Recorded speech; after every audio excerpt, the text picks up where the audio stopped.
माननीय अध्यक्ष महोदय, आज सुबह दिल्ली विधानसभा से जुड़ा एक बहुत ही गंभीर मुद्दा पूरी विधानसभा के हाउस के सामने रखा गया था कि किस तरह से फाइनेंस डिपार्टमेंट द्वारा दिल्ली विधानसभा के बिल नहीं क्लियर हो रहे हैं। अध्यक्ष महोदय, 1993 में दिल्ली की विधानसभा पहली बार बैठी थी और 1993 से ही दिल्ली के लोगों को वोट का अधिकार मिला था कि जो लोग इस सदन में बैठते हैं, चाहे पक्ष के हों चाहे विपक्ष के हों, उनको दिल्ली के लोगों ने चुन के भेजा। और हमारे संविधान में और पूरी दुनिया में अगर आप देखिए तो लोकतंत्र से बड़ा कुछ भी नहीं है। देश अपनी आज़ादी के लिए उसने लड़ाई करी, तब जाके इस देश के लोगों को वोट डालने का अधिकार मिला। दिल्ली के लोगों को अपने प्रतिनिधि चुनने का अधिकार 1991 में कॉन्स्टिट्यूशनल अमेंडमेंट के माध्यम से मिला। और यही कारण है क्योंकि इस हाउस में जनता के प्रतिनिधि बैठते हैं, इसलिए हमेशा से किसी भी विधानसभा को, किसी भी पार्लियामेंट को हर स्टैट्यूट में, हर कानून में, हर नियम में एक खास स्थान दिया जाता है। दिल्ली में भी ऐसा ही चल रहा था। 1993 से आज तक दिल्ली विधानसभा से जुड़े हुए जो भी वित्तीय मामले थे वो दिल्ली विधानसभा के सचिव के माध्यम से सीधा फाइनेंस डिपार्टमेंट को जाते थे। आज तक कभी भी फाइनेंस डिपार्टमेंट ने इस पर सवाल नहीं उठाया, लेकिन आज पहली बार दिल्ली का फाइनेंस डिपार्टमेंट अपने आप को शायद दिल्ली विधानसभा से भी ऊपर समझता है, इस संविधान से भी ऊपर समझता है और बार बार दिल्ली विधानसभा की जो सारी फाइलें हैं उनको ये लिखकर वापस भेज रहा है कि लॉ डिपार्टमेंट एडमिनिस्ट्रेटिव डिपार्टमेंट। अब इस पे बहुत सारे सवाल हैं। अगर लॉ डिपार्टमेंट एडमिनिस्ट्रेटिव डिपार्टमेंट है तो इसका मतलब ये है कि इतने सालों से 1993 से आज तक जितने फाइनेंस सेक्रेटरी रहे हैं उनको जेल जाना चाहिए, जो वो ऐसे बिल पास कर रहे थे। इसका मतलब सबने गलती करी है। और अगर ऐसा नहीं है तो फिर ऐसा लगता है कि जो आज के दिन में अफसर बैठे हुए हैं फाइनेंस डिपार्टमेंट में, वो इस दिल्ली विधानसभा के खिलाफ एक साजिश कर रहे हैं और वो बार बार फाइलों को लॉ डिपार्टमेंट भेज रहे हैं। और लॉ डिपार्टमेंट, माननीय अध्यक्ष महोदय, मैं आपको बता दूं, हर बार कोई भी फाइल जब उनके पास जाती है वो ये स्पष्ट तौर पर लिखकर दे रहे हैं और मुझे लगता है कि अब 40 से ज़्यादा फाइलों पर लॉ डिपार्टमेंट ने बहुत स्पष्ट तौर से लिख के दे दिया है कि दिल्ली विधानसभा से जुड़ी हुई कोई भी फाइल लॉ डिपार्टमेंट के पास नहीं आएगी। उन्होंने ये लिख के दे दिया है कि जो एलोकेशन ऑफ बिजनेस रूल्स है वो दिल्ली विधानसभा पे लागू नहीं होता है, क्योंकि दिल्ली विधानसभा दिल्ली सरकार का विभाग नहीं है। मेरे पास कई ऐसे कागज़ हैं जो लॉ डिपार्टमेंट ने कभी चीफ सेक्रेटरी को, कभी फाइनेंस डिपार्टमेंट सेक्रेटरी को, कभी दिल्ली विधानसभा के सेक्रेटरी को, कभी लॉ मिनिस्टर को लिख के भेजा हुआ है। और मैं एक ऐसे नोट से आपको पढ़ के सुनाना भी चाहूँगी कि लॉ डिपार्टमेंट ने क्या कहा है। लॉ डिपार्टमेंट ने स्पष्ट तौर पे कहा है, it has already been pointed out by this department in various files that the proposals of the Delhi Legislative Assembly are to be processed directly as per the settled practice over the years and not through the Law and Justice Department. एक file पे नहीं, दो file पे नहीं, 40 से ज़्यादा फाइलों पर लॉ डिपार्टमेंट ने ये लिख के भेज दिया है। लेकिन उसके बावजूद फाइनेंस डिपार्टमेंट इस बात को मानने को तैयार नहीं है। मैंने भी बतौर फाइनेंस मिनिस्टर कई बार डायरेक्शंस दी हैं फाइनेंस डिपार्टमेंट को, और मैंने एज फाइनेंस मिनिस्टर डायरेक्शंस दी हैं कि लॉ डिपार्टमेंट की एडवाइस को माना जाए। जिस प्रकार से 1993 से लेकर आज तक दिल्ली विधानसभा चलती आई है, जिस प्रकार से दिल्ली विधानसभा के बिल्स क्लियर होते आए हैं, जिस प्रकार से सारी फाइनेंशियल प्रैक्टिसेस चलती आई हैं, उनको लागू किया जाए। लेकिन फाइनेंस डिपार्टमेंट ने और वहाँ के जो प्रिंसिपल सेक्रेटरी फाइनेंस हैं, उन्होंने मेरा आदेश मानने से मना कर दिया। और अध्यक्ष महोदय, मैं आपको ये बात बता दूं, ये सिर्फ विधानसभा के जुड़े हुए मुद्दों की बात नहीं है। जब से GNCTD अमेंडमेंट एक्ट पारित हुआ है, तब से दिल्ली सरकार में काम कर रहे सब अफसरों का ये रवैया हो गया है कि हमें दिल्ली की चुनी हुई सरकार की, दिल्ली के चुनी हुई मुख्यमंत्री की बात मानने की कोई भी जरूरत नहीं है। मंत्री आदेश देते रहते हैं, देते रहते हैं, देते रहते हैं और अफसर मानने से मना कर देते हैं। हम इस चीज को जल बोर्ड में देख रहे हैं, हम इस चीज को फाइनेंस डिपार्टमेंट में देख रहे हैं, हम इसको पीडब्ल्यूडी में देख रहे हैं। यहाँ पे जो सारे विधायक बैठे हैं, सबको बोलने का मौका मिलेगा तो सबकी ये दुखती रग है कि किस तरह से अफसरों ने आज दिल्ली के सारे काम रोक लिए हैं। आज अभी हमारा चर्चा का मुद्दा भी है इसके बाद कि किस तरह से पीडब्ल्यूडी के फंड्स रोके गए हैं, किस तरह से दिल्ली जल बोर्ड के फंड्स रोके गए हैं। तो देखिए, ये तो बिल्कुल स्पष्ट है अध्यक्ष महोदय कि ये सिर्फ एक डिपार्टमेंट की बात नहीं है, ये आज पूरी दिल्ली सरकार में GNCTD अमेंडमेंट एक्ट के बाद दिल्ली की ब्यूरोक्रेसी को वेपनाइज कर दिया गया है दिल्ली की चुनी हुई सरकार के खिलाफ। केंद्र सरकार जो कानून लेके आई है, उस कानून में अब स्पष्ट लिखा हुआ है कि सेक्रेटरी अगर मंत्री की बात मानना चाहे तो माने, ना मानना चाहे तो ना माने। इससे बड़ा लोकतंत्र का अपमान क्या हो सकता है? जो चुनी हुई सरकार है उसको दिल्ली की जनता ने चुन के भेजा है। आज अगर आप चुनी हुई सरकार की बात नहीं मानते हैं तो ये दिल्ली की जनता का अपमान है, ये लोकतंत्र का अपमान है और ये हमारे संविधान का अपमान है। अध्यक्ष महोदय, एक सेकंड। अध्यक्ष महोदय, माननीय अध्यक्ष महोदय, भाई साहब, विजेंद्र गुप्ता जी का एक उत्तर का मैं जवाब दे दूं। आपको 9 साल हो गए, कोई भी विधानसभा से फाइल जाएगी वो फाइनेंस सेक्रेटरी को जाती है, मंत्री के पास नहीं जाती।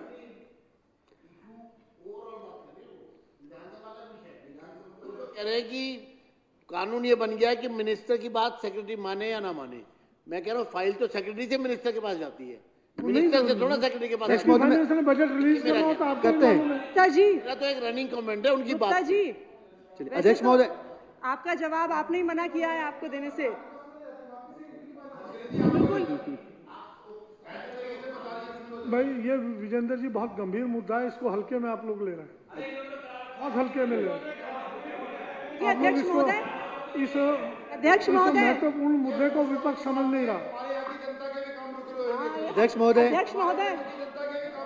अध्यक्ष महोदय, मैं आपको एक इंटरेस्टिंग बात बताती हूँ। वैसे तो विजेंद्र गुप्ता जी को पता ही है कि उस कानून आने के बाद क्या हुआ है, लेकिन लंच ब्रेक में अक्सर इनकी ही पार्टी के विधायक भी मेरे पास आते हैं और कहते हैं कि अफसरों ने इनके भी काम रोके हुए हैं, वो भी परेशान है। ऐसा नहीं है कि सिर्फ पक्ष परेशान है, विपक्ष भी परेशान है काम रुकने से। अध्यक्ष महोदय, दिलीप पांडे जी, मुझे लगता है अध्यक्ष महोदय, वर्मा जी बैठिए प्लीज, एक मिनट, आप बैठिए प्लीज, बैठिए। छोड़िए अब इस बात को, किसने रोका हुआ है? कोई नहीं। छोड़िए इस बात को, किसने रोका हुआ है? मैं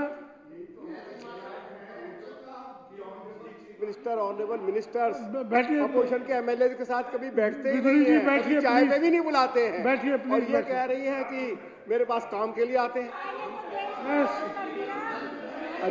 अध्यक्ष महोदय, अध्यक्ष महोदय, आपके माध्यम से मैं विधूड़ी जी को चाय का न्योता देना चाहूंगी। आप कल 4 बजे जरूर आइएगा मेरे साथ मेरे ऑफिस में चाय पीने के लिए। आतिशी जी, नाराज हो जाते हैं, आपने सीधे बोल दिया। आतिशी जी, मैं जब भी सदन बैठता है लंच का न्योता इनको देता था। वाह, कभी लंच पर नहीं आते सदन में हमारे साथ लंच करने को, कभी नहीं आते और मैं न्योता देता रहा। अध्यक्ष महोदय, आपकी अनुमति से मैं 2 बातें इस विषय पर रखना चाहता हूं। बड़ा गंभीर, बहुत गंभीर विषय है और अभी लंच के पहले इस पर चर्चा हुई थी और सदन ने एक तरफा इस बात पे सहमति जताई थी कि इस विषय पे फाइनेंस सेक्रेटरी साहब, प्रिंसिपल सेक्रेटरी फाइनेंस साहब अपनी बात रखें। मुझे लगता है कि माननीय मंत्री महोदया को सुनने के बाद अगर उस आग्रह या उस प्रस्ताव के पारित होने के बाद संबद्ध अधिकारी इस सदन के पटल पे मौजूद हैं तो मुझे लगता है कि आपको निर्देशित करना चाहिए कि अधिकारी स्वयं अपनी बात रखें। धन्यवाद। प्रिंसिपल सेक्रेटरी फाइनेंस तो नहीं आया, मैं समझता हूँ सेक्रेटरी फाइनेंस आई हैं निहारिका जी, आप कुछ बात रखना चाहेंगे, रखिए। नहीं, आप बोल दीजिए, बोल दीजिए। मैं बोल रहा हूँ, रख सकती है, सदन का पार्ट है।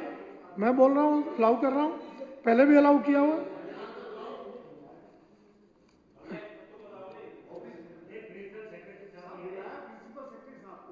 साहब क्या जवाब देंगे? भाई साहब, प्रिंसिपल सेक्रेटरी को बुलाया है। नहीं, अब प्रिंसिपल सेक्रेटरी सेक्रेटरी देंगे? जो एचओडी है, जो हेड ऑफ द डिपार्टमेंट है, जवाब तो वो देंगे ना। नहीं, अरे सर, और राइटिंग में दे सकते हो। एचओडी सेक्रेटरी से कैसे बोल सकते हो? सेक्रेटरी वो सदन के मेंबर नहीं है। Secretary head of the department नहीं है। एक minute sir, secretary head of the department नहीं है। बैठ जाओ भाई, क्या समर्थन करते हो? सेक्रेटरी एचओडी नहीं है, प्रिंसिपल सेक्रेटरी एचओडी है। आपने प्रिंसिपल सेक्रेटरी को बुलाया है। माननीय विदुरी जी, बैठिए, मैं जवाब देता हूँ। आप चाहे सदन की मैं कार्रवाई जवाब स्थगित देता कर दो, हूँ। बैठिए, लेकिन प्रिंसिपल सेक्रेटरी की बैठिए प्लीज।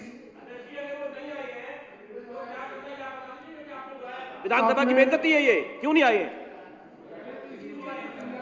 हाँ?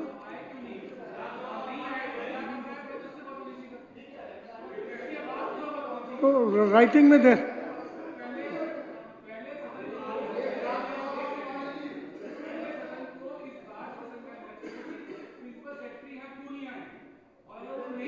सदन फैसला करे कि क्या करना है इसके बाद। अब उसके बाद किसी और विषय बात होनी चाहिए।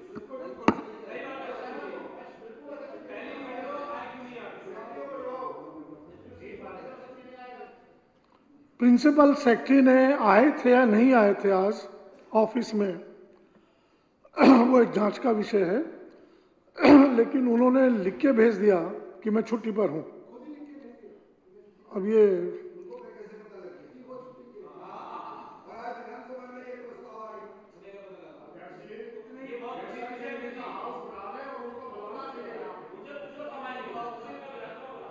ये तो सदन की अवमानना है, बिल्कुल ही। बेशक हाउस को बढ़ा लो आप, नहीं, ऐसा ये कोई नहीं तरीका होता। थोड़ी है। ऐसा नहीं होता। अध्यक्ष जी, आप कल की तारीख के अंदर एक दिन का हाउस बढ़ा के प्रिंसिपल सेक्रेटरी को यहां पे बुलाइए, ये निवेदन करता हूं। और मेरे ख्याल से सभी साथियों का समर्थन आप एक बार पूछ लीजिए, और आज ही बुला लें आप। अभी तो टाइम ही कुछ नहीं हुआ है, 2:30 हुए हैं। हम यहां पर रात के 9 बजे तक भी बैठने के लिए तैयार है, आप बुलाओ तो। विपक्ष के साथियों की भी डिमांड है, विपक्ष के साथी भी कह रहे हैं आना चाहिए। पूरा का पूरा सदन एकजुट होकर कह रहा तो बुलाना चाहिए आपको। मैं लगातार कई दिन से इस बात के लिए कह रहा हूं कि ऑफिसर लॉबी में होने चाहिए। लिख के भेजा है, मैं छुट्टी पर हूँ। किसने?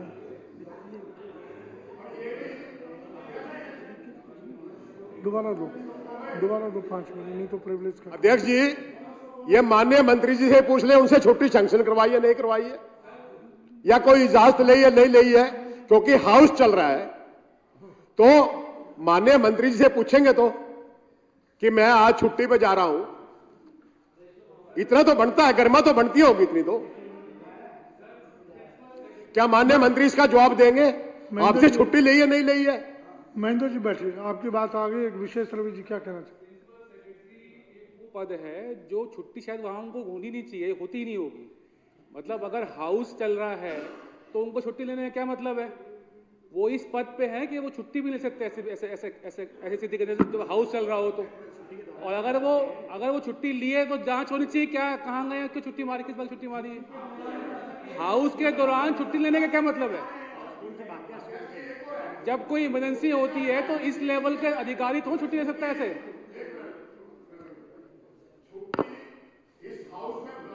ली है या पहले ली है, वो कौन सा टाइम था छुट्टी लेने का, यह भी नोट किया जाए। पहली बात, किस बात की जांच होनी चाहिए कि आज वो ऑफिस आए थे, सदन के प्रस्ताव के बाद उन्होंने छुट्टी लिया है। देखिए, इस मसले पर पक्ष और विपक्ष दोनों साथ है। ये सदन की अवमानना है कि सदन से प्रस्ताव पास होकर गया।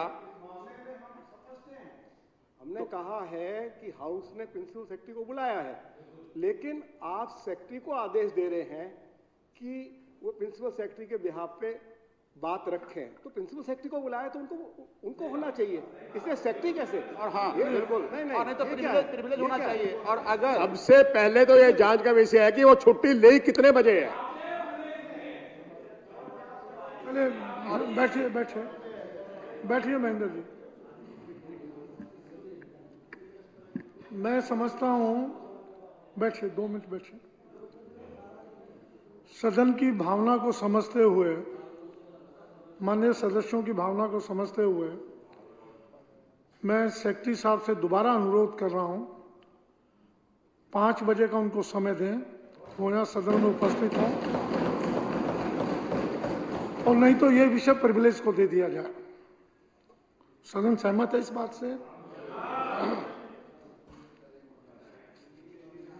अध्यक्ष महोदय, इस विषय पे एक प्रस्ताव है मेरे पास, अगर आप अनुमति दें तो मैं उसको पढ़ना चाहूंगा।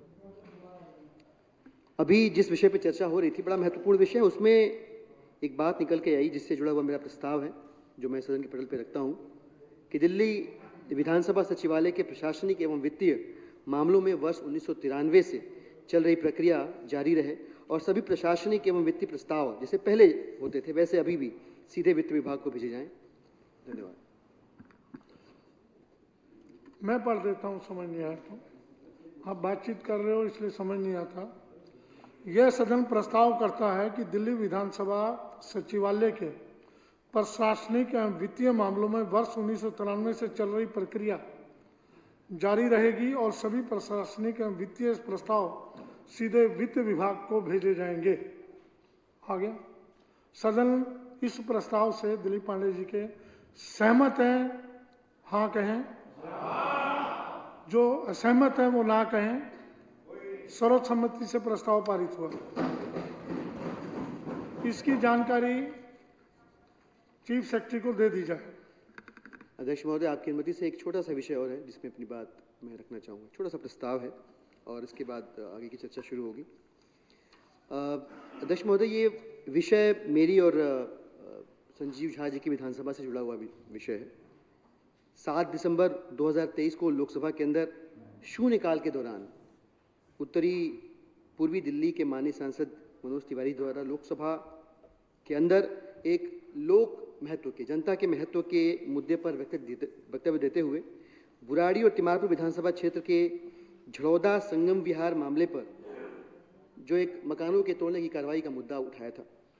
लेकिन बड़ा दुर्भाग्यपूर्ण है महोदय कि लोकतंत्र के पवित्र मंदिर में माननीय सांसद महोदय ने दिल्ली सरकार के खिलाफ एक गलत, झूठ और बेबुनियाद और भ्रामक आरोप लगाए। मनोज तिवारी जी ने अपने संबोधन में कहा कि दिल्ली सरकार ने झड़ौदा संगम विहार में 10,000 परिवार बसे हैं और उस पर दिल्ली सरकार का ऑर्डर है कि इन मकानों को तोड़ दिया जाए और इवैक्यूएशन लैंड घोषित कर दिया जाए। माननीय उच्च न्यायालय को दिल्ली की सरकार से गलत हलफनामा दिया जाता है कि वह खाली लैंड है। ये आरोप लगाया है मनोज तिवारी जी ने, जबकि सच्चाई ये है अध्यक्ष महोदय, मैं और संजीव झा जी हम दोनों इस पूरे मामले में जनता के साथ खड़े रहे हैं। हम सभी ने एक साझा वकील किया, हम सभी इस विषय को लेकर कोर्ट में गए और कोर्ट ने स्टे ऑर्डर पास किया इसके ऊपर। सच्चाई ये है कि न्यायालय में इस लंबित मामले में दिल्ली सरकार ने कभी भी कोई ऐसा हलफनामा नहीं दिया है कि यह इवैक्यूएटेड लैंड है या खाली ज़मीन है।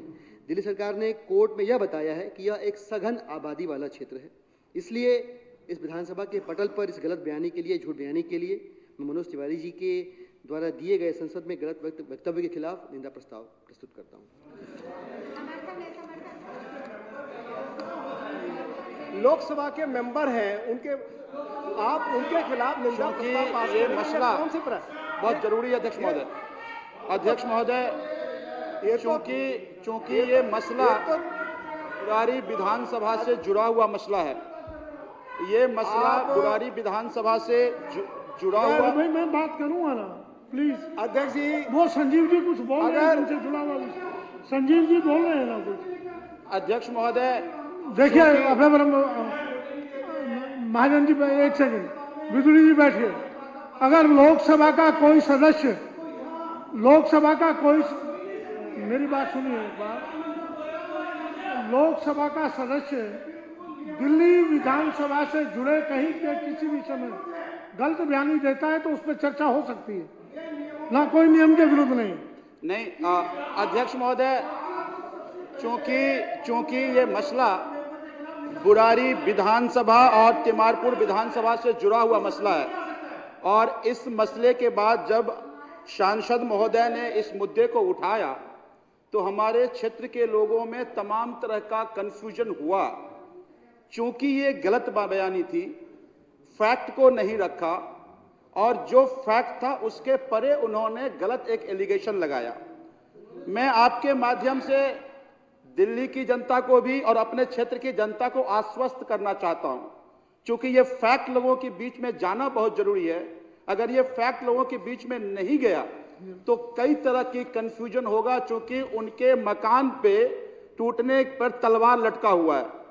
फैक्ट ये था अध्यक्ष महोदय, जिसके बारे में उन्होंने गलत बयानी करा कि शोभत राम नाम का एक व्यक्ति जिसका जमीन पंजाब में था और वो पंजाब जो पाकिस्तान का पार्ट हो गया, तो उसके बदले उस शोभत राम को डिस्प्लेसमेंट एक्ट के तहत उसको लैंड अलॉट किया गया। ये लैंड 1961 में बुरारी विधानसभा के झरोदा के इलाके में किया गया। उनके बेटे श्री रामचंद्र जी ने ये वहां पर उस लैंड का पोजीशन नहीं लिया। जब उन्होंने लैंड का पोजीशन नहीं लिया तो बाद में लैंड कमिश्नर ने उनके उस टाइटल को कैंसिल कर दिया और उसके बाद उनको मेहरौली में लैंड अलॉट किया गया। फिर मेहरौली में उनका म्यूटेशन भी हुआ और साथ में वहां पे उन्होंने पोजीशन लेकर के एग्रीकल्चर का काम भी शुरू किया। लेकिन वहां के लोग कोर्ट में गए, कोर्ट में इस बात का चैलेंज हुआ। चैलेंज होने के बाद उनकी वो जो टाइटलमेंट था वहां भी कैंसिल कर दिया गया। ये लगातार केस चलता रहा। अब 1960 के बाद उसमें मैं डीएलआर एक्ट के तहत उस टाइम जो कोई जमीन वहां जोत रहा था, शॉर्ट में रखिए, ये जानकारी हमारे क्षेत्र जनता को होना चाहिए, क्या मिसकोट कर रहे हैं। तो जब वो लैंड टाइटल वहां पर जिस ऑनर था उन्होंने वो जमीन बेचना शुरू कर दिया। वो हमारा जो अनऑथराइज्ड कॉलोनी में क्या रेगुलेशन का पार्ट वो कॉलोनी है। दिल्ली सरकार तमाम डेवलपमेंट के काम उस जमीन पर कर रहा है। 2016 में कोर्ट ने कहा, उस कोर्ट गए, उन्होंने कहा कि हमारा बुरारी का जो जमीन था उसी पर रेस्टिंग ऑर्डर दे दिया जाए और कोर्ट ने उसको अलाउ कर दिया। कोर्ट अलाउ किया, फिर दिल्ली सरकार उसको चैलेंज किया, लेकिन उस पिटीशन को भी क्वैश कर दिया गया। पिटीशन क्वैश करने के बाद अब दिल्ली सरकार के अधिकारियों पे सुप्रीम कोर्ट ने कंटेम्प्ट का प्रोसीडिंग शुरू किया। उसके बाद वहां पर एविक्शन ऑर्डर का नोटिस लगाया गया। इसको जैसा दिलीप भाई अभी बता रहे थे कि हम सब लोग अपने वहां की जनता के साथ सुप्रीम कोर्ट गए, हाई कोर्ट गए और हाई कोर्ट में उनके डेमोलिशन के अगेंस्ट स्टे फरवरी तक का मिल गया है। पूरा वाकया ये है, उस वाकया को जिस तरह से तोड़ मरोड़ कर मनोज तिवारी जी ने लोगों की जनता के बीच में रखा है, अब सदन में रखा है, ये निंदनीय है। मुझे लगता है एक चुने हुए सांसद बिना फैक्ट को जाने हुए, बिना फैक्ट को समझे हुए अगर इस तरह से बात करते हैं तो दो ही बातें साबित होती है, या तो उनको कानून की समझ नहीं है या लोगों को गुमराह करते हैं, जो भारतीय जनता पार्टी का आदत रहा है। तो इसीलिए मैं मनोज तिवारी जी के लोकसभा में जो बयान था उसकी कड़ी निंदा करता हूं। मुझे लगता है कि इस तरह के राजनीति करके लोगों को गुमराह ना करें। धन्यवाद।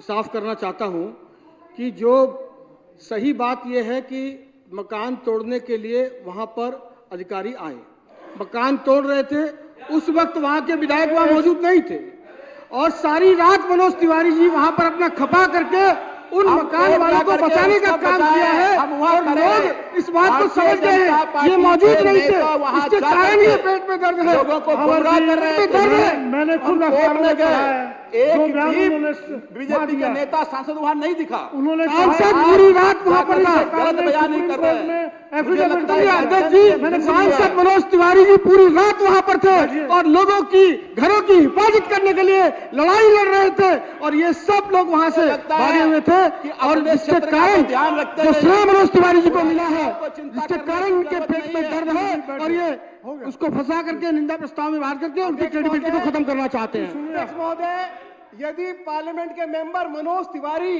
यदि गरीबों के मकान तोड़े जा रहे हैं और पूरी रात उनके साथ बैठकर मकानों को बचाते हैं तो इस हाउस में उनकी प्रशंसा की जानी चाहिए, उनका बधाई देनी चाहिए, प्रशंसा करनी चाहिए। अध्यक्ष महोदय, विदुड़ी जी बहुत अच्छे आदमी हैं। चारों गरीब लोगों के जो मकान तोड़े जा रहे थे, अध्यक्ष जी इस पर मेरे को से उनको बचाया है। वो भी तो बोलना एक मिनट, इसमें बहुत महत्वपूर्ण बात मुझे बोलनी है कि जैसे कि अभी हमारे साथी बोल रहे हैं कि पूरी रात वो खड़े रहे लोगों के मकान बचाने के लिए, वो लोगों के मकान बचाने के लिए, लोगों को भड़काने के लिए, वहां राजनीति करने के लिए कुछ क्षण के लिए गए थे और उसे ऐसे उन्होंने माहौल बना दिया कि हम लोगों के हित में खड़े हैं। सबसे झूठे लोग अगर इस देश के इतिहास में कहीं पाए जाते हैं तो भारतीय जनता पार्टी के अंदर पाए जाते हैं। जो हमारी जो चलिए अब हो गया महोदय, मैं दो अगर पार्लियामेंट के मेंबर लोगों के मकानों को बचाते हैं श्री मनोज तिवारी, तो उन्होंने क्या गलत काम किया है? मनोज तिवारी जी ने पूरी रात हजारों लोगों के साथ खड़े रहे, राजनीति करते हैं, जनता को भड़काने का काम करते हैं, दिल्ली सरकार के खिलाफ दुष्प्रचार करते हैं। उनको बधाई देनी चाहिए। भारतीय जनता पार्टी के लोगों को शर्म आनी चाहिए, शर्म आनी चाहिए। निंदा प्रस्ताव से पूरा सदन सहमत है और पूरा सदन इस निंदा प्रस्ताव को पास करेगा। आप लोग झूठ बोल रहे हैं, गुमराह करने का काम कर रहे हैं। नहीं ला सकते हम इस प्रस्ताव को किसी कीमत नहीं ला सकते, हम इसको स्वीकार नहीं करेंगे। जो झूठ बोलेगा उसके खिलाफ प्रस्ताव लाना पड़ेगा और सदन इस प्रस्ताव को पास भी करेगा। बताइए अध्यक्ष जी, झूठ बोल रहे हैं, झूठ से बचाए हैं, हमें उनकी प्रशंसा करनी चाहिए, हमें उनको बधाई देनी चाहिए। राजनीति से ऊपर अध्यक्ष महोदय, मैं अगर ये पूछने लगूं 60 सेकंड में 2-3 बातें बहुत जरूरी है। इस विषय का दूध का दूध पानी का पानी हो जाएगा, पर मैं सदन में ये चीज नहीं रखना चाह रहा।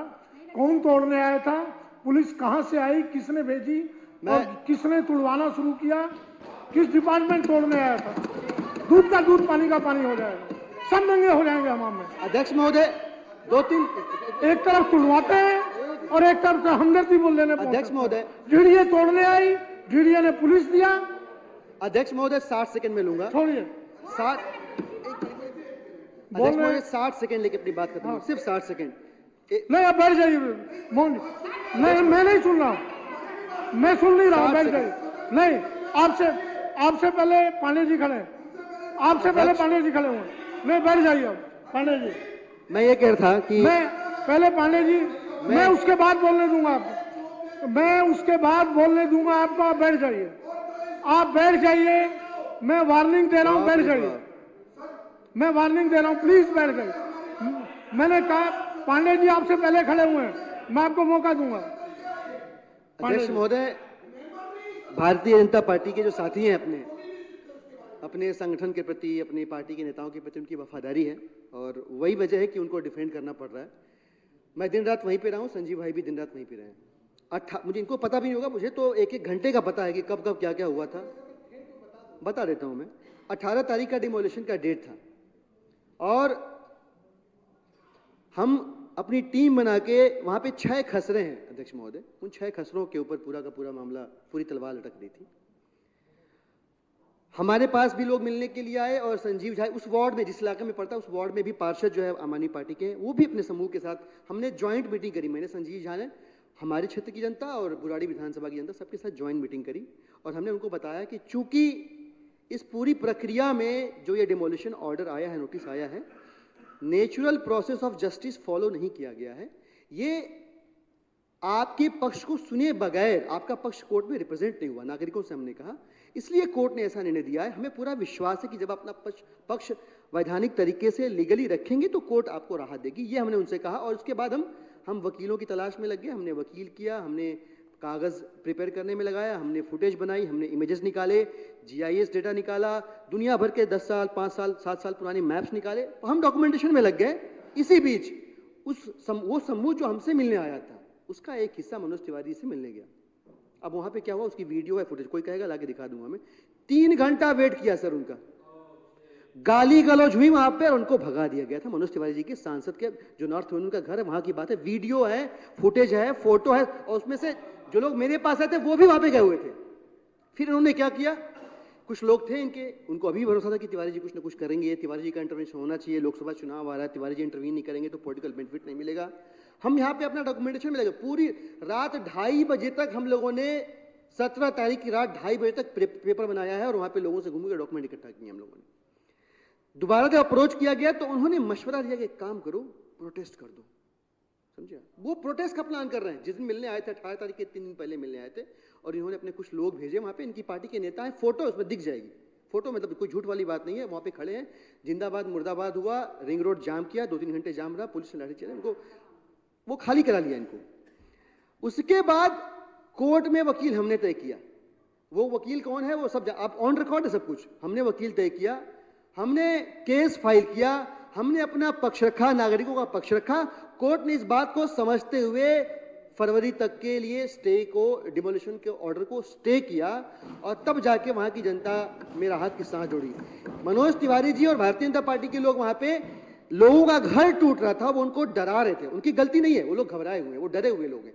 वो डरे हुए लोगों के भय के ऊपर सियासत करने की सोची, जो कोर्ट के ऑर्डर से वो सियासत खत्म हो गई, उनके मंसूबे पे पानी फिर गया। ये फैक्चुअल इन्फॉर्मेशन है, मैं सदन पे कह रहा हूं, इसमें से कुछ भी गलत हो जो आदेश करेंगे मैं स्वीकार करूंगा। मोहन सिंह जी, एक आपके माध्यम से करबद्ध प्रार्थना है। इस सदन की एक परिपाटी रही है कि जो व्यक्ति इस सदन का सदस्य न हो या सदन में पहले रहा हो, कोई भी चर्चा उसके विषय में नहीं की जाती। और एक सेकंड भाई, 2 मिनट भाई, ये 2 सदन मिनट की परिपाटी उनको है, बोल आपको दीजिए। नहीं मालूम? मैं उत्तर, अरे मैं उत्तर दूंगा ना आपके, मैं उत्तर दूंगा ना उसका सर, मैं उत्तर दूंगा अपने आप। सर मेरा जो निवेदन ये है कि हम इन बातों को लेकर के सदन का, जिस प्रकार से यहाँ हंगामा वगैरह होता है, जो व्यक्ति है ही नहीं सदन का सदस्य, आप अपने विषय को रखिए, ठीक है, यदि आपको कैसा लगे, लेकिन उस व्यक्ति का नाम आप इस सदन के अंदर बिल्कुल नहीं बोल सकते, ना निंदा प्रस्ताव ला सकते। ये मैं आपके माध्यम से निवेदन, इतनी बात करना चाह रहा था। चलिए, मनोज तिवारी ने बिल्कुल सही किया और करना भी चाहिए। वो सदन का मेंबर है, यदि एरिया के अंदर कोई बात हो रही हो वो बिल्कुल करनी चाहिए। इस सदन में तुम नहीं उठा सकते हो, मैं तो अध्यक्ष जी के माध्यम से उठा। अरे भाई, अध्यक्ष जी जो है ये सर्वोपरि है। अध्यक्ष जी, ये निर्णय देना मैं आपकी वजह से नहीं आया हूं, मुझे अध्यक्ष जी ने परमिशन दिया है, और बिल्कुल नहीं उठा सकते आप गलत परिपाटी डाल रहे हैं। आप सदन को इस प्रकार से आप कैसे करना चाहते हैं? अध्यक्ष जी जो बोल रहे हैं, ठीक, अध्यक्ष जी ने हमारी बात को सुना, और डिसीजन देना अध्यक्ष जी का काम है। मैं रूलिंग दे रहा हूं, मैं बैठिए बैठिए बैठिए। मैं राखी जी चुप हो जाइए प्लीज।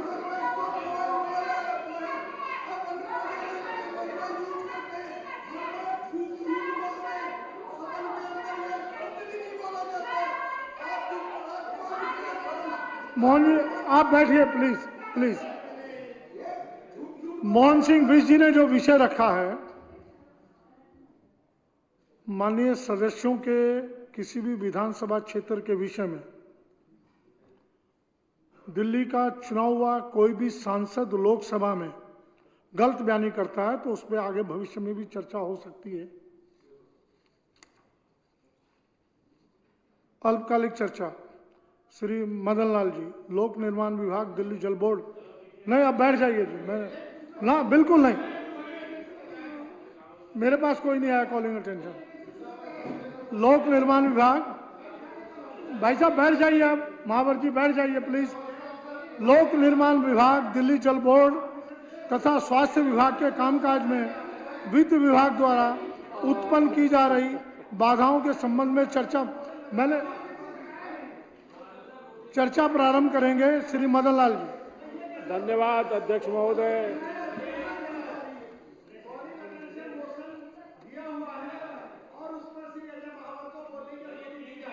कहाँ है कॉलिंग अटेंशन का? कहाँ है कॉलिंग? कहाँ है कॉलिंग अटेंशन का? मेरे तो 54 है। ध्यानाकर्षण अंतर्गत हुई थी, लेकिन आप अपोजिशन को नहीं बोलने देंगे। कौन सा दिया आपने? दिखाइए। आप श्री अजय महावर को भाई बैठ, मुझे देख रहा हूँ ना।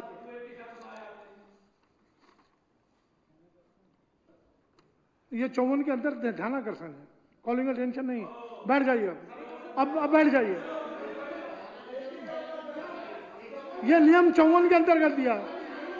54 में मैंने जितने एक्सेप्ट करने थे कर लिए। 54 में जितने मैंने करने थे कर लिए। ये नियम 54 में चल रहा है, नियम 54 में चल रहा है। बैठ जाइए।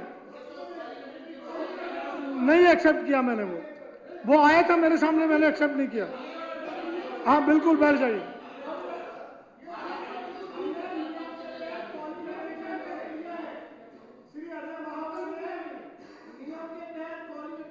मैंने एक्सेप्ट नहीं किया, मैंने अपनी रूलिंग दे दी। बिजनेसमैन, ठीक है। श्री मदन लाल जी, लोक निर्माण विभाग, दिल्ली जल बोर्ड तथा स्वास्थ्य विभाग के कामकाज में वित्त विभाग द्वारा उत्पन्न की जा रही बाधाओं के संबंध में चर्चा प्रारंभ करेंगे श्री मदन लाल जी। बोलने दीजिए, वो छोड़ जाएंगे। धन्यवाद। आप शुरू करिए। ये आपने मुझे माइक बंद रखिए, माइक बंद रखिए। विषय पर बोलने का मौका दिया, आप माइक में बोलिए, जरा ऊंची आवाज से बोलिए। और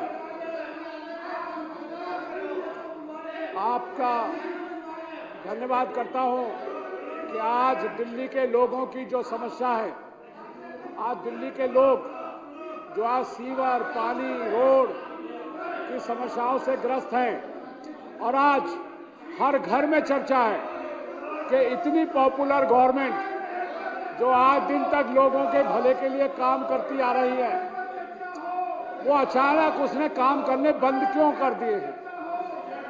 अगर आप देखें तो लगातार पिछले दिनों जिस तरीके से दिल्ली सरकार ने माननीय केजरीवाल जी के नेतृत्व में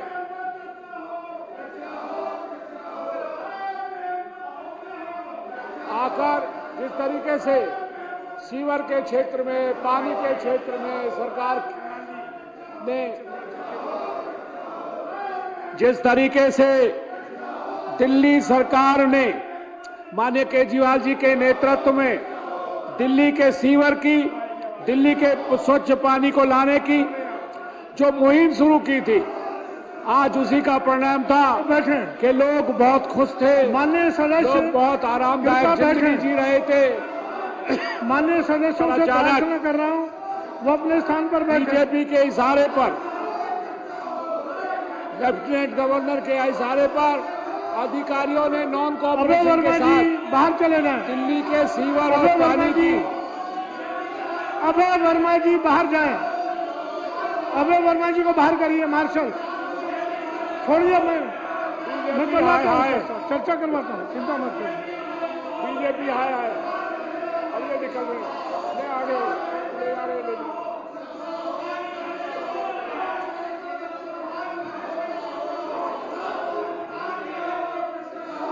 अभय वर्मा को बाहर करिए, अजय महावर को बाहर करिए, बाहर करिए, बाहर करिए अजय महावर को, बाहर करिए दोनों को। वाजपेयी जी को भी बाहर करिए।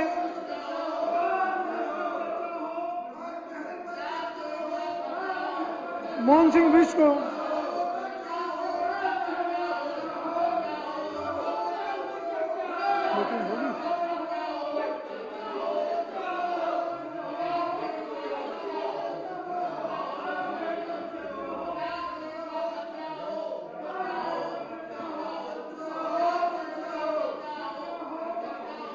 मार्शल्स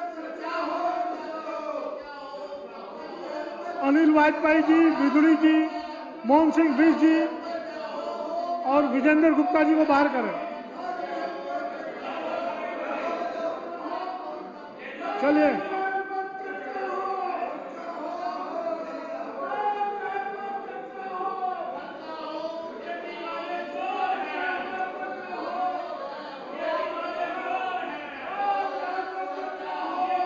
अभी मैं ये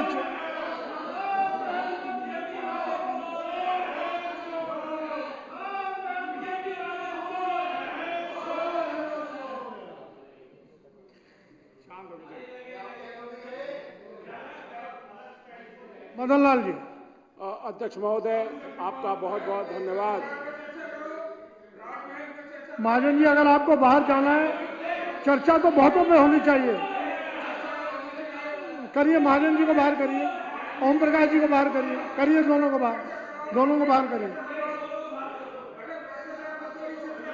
बाहर करवाइए, करिए, बाहर करिए, ओम प्रकाश जी को बाहर करिए। ओम प्रकाश जी जाइए प्लीज, चलिए जाइए प्लीज।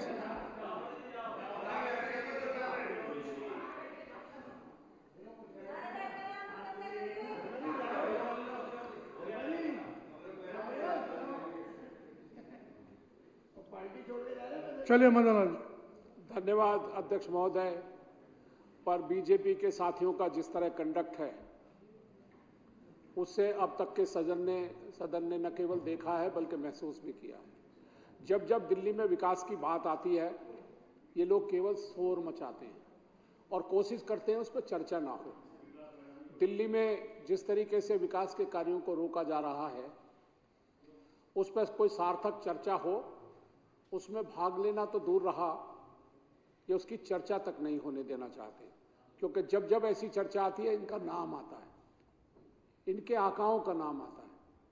महोदय, अगर पिछली दिनों की हम बात करें तो आम आदमी पार्टी की सरकार बनने के बाद जिस तरीके से दिल्ली के माननीय मुख्यमंत्री श्री अरविंद केजरीवाल जी ने और उनके सभी मंत्रिमंडल के साथियों ने अपने अपने क्षेत्र में लगातार ऐसे काम किए हैं जो पहले लोगों की कल्पनाओं से भी दूर थे।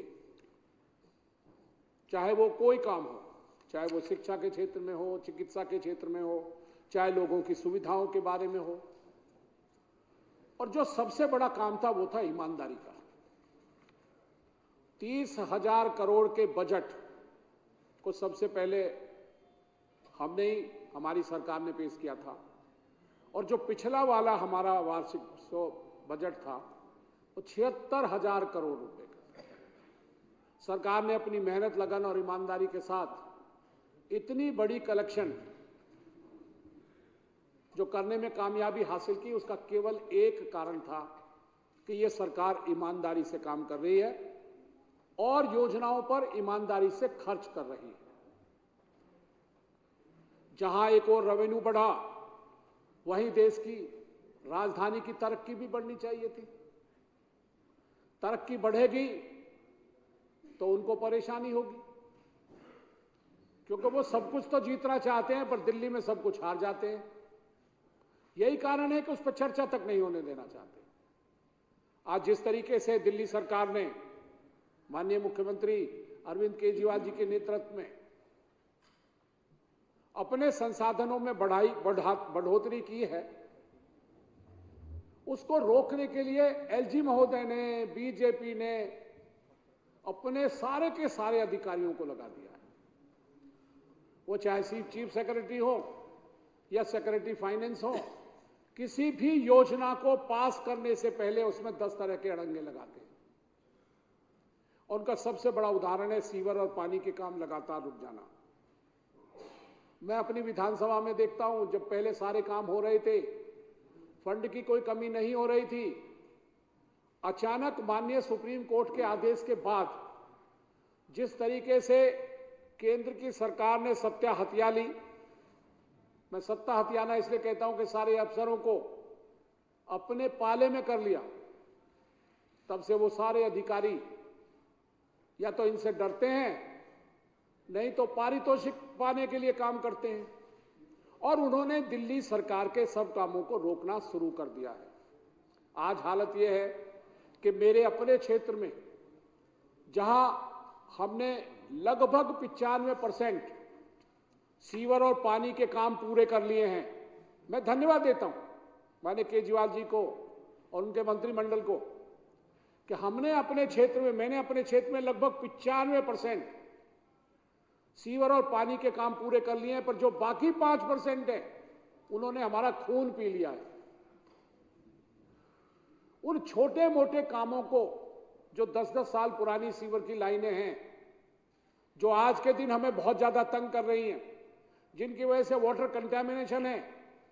मेरी विधानसभा नई दिल्ली जिले में आती है और नई दिल्ली का भी वो एरिया जो डिफेंस कॉलोनी दिल्ली की सबसे ज्यादा पॉश कॉलोनियों में से एक है। ऐसे एरिया, चाहे वो जंगपुर एक्सटेंशन हो, लोधी कॉलोनी हो, अमर कॉलोनी हो, साउथ एक्सटेंशन हो, उन 5% की वजह से पानी और सीवर के कंटेमिनेशन से जूझ रही है। सड़कों पर बहता हुआ गंदा पानी, नलों में बहता हुआ सीवर का पानी, मिला हुआ पानी, ये बहुत भयावह स्थिति पैदा हो गई है। छोटे छोटे काम के लिए भी, मेंटेनेंस के लिए भी ऊपर से पैसा रिलीज नहीं हो रहा है। और तो और सीवर डिपार्टमेंट में जो लोग टेम्परेरी काम कर रहे थे, अध्यक्ष महोदय, जब से मोदी जी की सरकार सेंटर में आई है तब से नई नौकरियां बंद हो गई हैं। अब नई नौकरियां नहीं मिलती।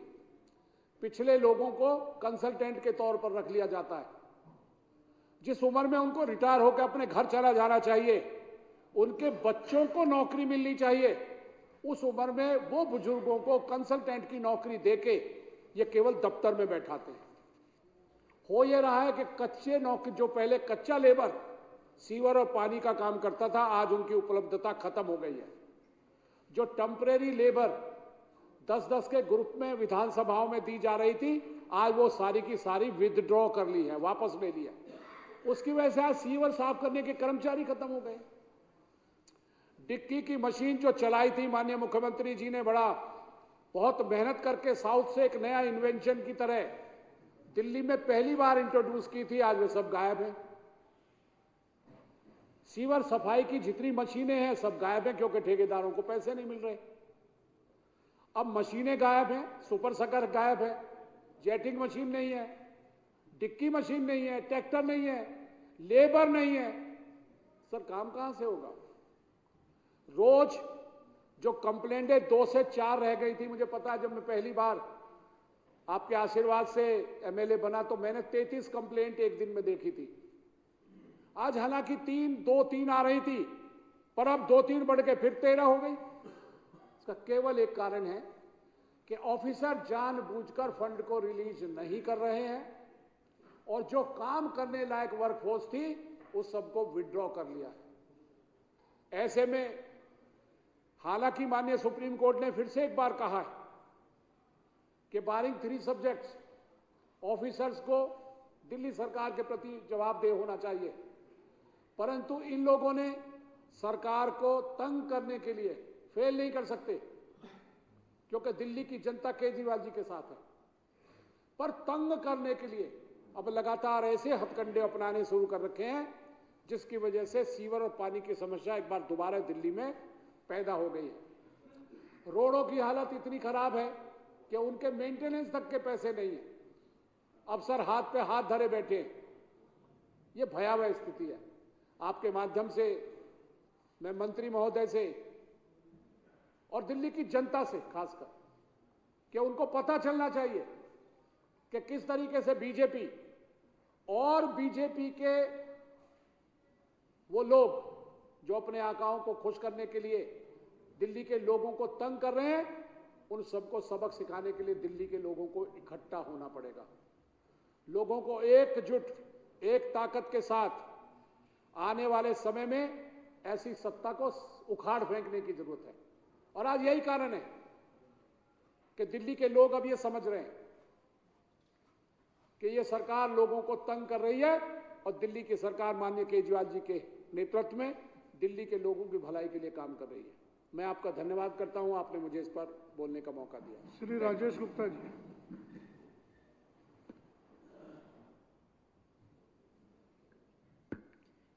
धन्यवाद अध्यक्ष जी, आपने इस गंभीर विषय पे बोलने का मौका दिया। अध्यक्ष जी, ये सीरियसनेस देखिए आपके, हम जिस विषय के ऊपर बात कर रहे हैं, तो इस सदन में 2 लोगों का होना जरूरी है, बल्कि मैं कहता हूं कि 3 पक्षों का होना जरूरी है। एक आदरणीय मंत्री जी हैं जिन्हें बहुत जरूरी काम है, उसके बावजूद भी यहाँ बैठी हुई हैं क्योंकि ये विभाग उनके अंतर्गत आता है। एक फिनांस सेक्रेटरी साहब है, आपके आदेश के बावजूद वो यहाँ नहीं आए, और जो उनके बाकी भी साथी थे वो भी यहां से जा चुके हैं। किसके लिए हम ये बात कर रहे हैं, कैसे ये बात जनता तक पहुंचे, वो तो बात की बात है, लेकिन अधिकारी यहां पे नजारा दें, किससे बात करें। तीसरा पक्ष विपक्ष का है, क्योंकि वो भी ये जानते हैं उनके काम भी रुक रहे हैं, और वो हमारे साथ सहमत थे कि उनको यहां आना चाहिए, फिनांस सेक्रेटरी को बात सुननी चाहिए, वो भी बाहर चले गए। इस विधानसभा को कितनी सीरियसली ये देखते हैं, कितना निराशाजनक इनका रवैया है दिल्ली की जनता के प्रति, ये दिखाता है। मुझे लगता है कि मीडिया को ये बात सबसे पहले, जब आज शाम को डिबेट शुरू हो, जब टीवी पे लगातार डिबेट शुरू हो, तो बताएं कि एक पक्ष के विधायक जो 62 हैं, हमें कोई जरूरत नहीं यहाँ पे 2-4 घर चले जाए, क्या फर्क पड़ता है, कोई कोरम थोड़ी खत्म हो रहा है। उसके बावजूद आप सीरियसनेस देखिए कि मंत्री देखिए कि 1, 2, 3, 4 मंत्री आपके सामने बैठे हुए हैं। मुख्यमंत्री जी शायद अभी आ सकते हैं, चीफ विप साहब बैठे हुए हैं, इतने सारे विधायक बैठे हुए हैं। किस लिए? क्योंकि हम दिल्ली की जनता को अपना भगवान मानते हैं। हमें मानते हैं कि आपने अगर सदन बुलाया है तो कुछ दिल्ली की जनता के यहां पर काम हो जाए। लेकिन दुर्भाग्य है कि भाजपा ने, एक केंद्र की सरकार ने एक ऐसा माहौल बना लिया है कि कोई काम ही ना करे। बड़ी मजेदार बातें अभी आदरणीय मदन लाल जी ने कुछ बातें रखी। अब देखिए, मैं जल बोर्ड के बारे में एक बात करता हूं कि जल बोर्ड के बारे में बार बार हम मंत्री जी के पास गए, हमने पूछा कि भाई पैसे की प्रॉब्लम क्या है, बिना पैसे के तो सब कुछ रुक जाएगा। और जल बोर्ड एक ऐसा डिपार्टमेंट है कि जिसमें 2 दिन भी वेट करना बड़ा मुश्किल हो जाता है। किसी के घर अगर पानी नहीं आ रहा है तो वो 2 दिन में नहीं रुकेगा। अगर किसी के घर फीवर भरा हुआ है, खासकर के शादियों का जो सीजन था, किसी की बच्ची की डोली जा रही है और उसके अगर घर में फीवर भरा हुआ है, गली में फीवर भरा है, तो कैसे शादी होगी। हम बार बार गए, मंत्री जी ने बार बार, बल्कि 5 बार टू बी प्रिसाइज, ये कहा कि ये पैसा रिलीज करो, भाई पैसा क्यों रुका हुआ है। तो फाइनेंस सेक्रेटरी साहब का बार बार ये कहना रहा कि इसमें मिसमैनेजमेंट है दिल्ली जल बोर्ड की तरफ से। क्योंकि मैं 2 कमेटियों का चेयरमैन हूं, तो एस्टीमेट कमेटी में भी हम इस बात को लेके आ सकते थे, और पिटीशन कमेटी भी आपके माध्यम से उसमें भी लाया जा सकता था। लेकिन ये यहां पे लाने के विषय नहीं है, क्योंकि मंत्री जब बार बार कह रहे हैं, एक तो वो कि कोई और समस्या समझ में आए, मंत्री कह रहे हैं बार बार कि पैसा दो, कहते हैं दिल्ली जल बोर्ड की तरफ से मिसमैनेजमेंट है। तो मंत्री जी ने कहा कि अगर मिसमैनेजमेंट है तो नाम बताइए, भाई कहां पे है मिसमैनेजमेंट, कौन से लेवल पे मिसमैनेजमेंट है, तो वो नाम भी नहीं बताते। और कोई क्वेरी अगर थी, जल बोर्ड ने फाइल भेजी, क्वेरी पे लिख देते कि भाई हमें ये समस्या है, इस सवाल का जवाब दीजिए, यहां ये परेशानी है या ये गलत है। कुछ नहीं, ऐसी फाइल जारी है, ऐसी बेरंग लौट के आ रही है, जारी है, आ रही है, जारी आ रही है। एक खेल खेला जा रहा है दिल्ली की जनता के साथ में। क्यों? क्योंकि जनता जब परेशान होगी तो इन विधायकों के घर जाएगी, जब बहुत ज्यादा परेशान होगी तो मंत्रियों के घर भी जा सकती है, या सीएम साहब के घर पे जाके शोर मचाए। यही ये चाहते हैं, इन्हें कोई मतलब नहीं है दिल्ली की जनता से, सिर्फ तंग करो और कुछ मत करो। आज ठेकेदारों की पोजीशन बना दी गई, वो कहते साहब हम काम कैसे करें, हमारी तो पेमेंट रिलीज नहीं हो रही।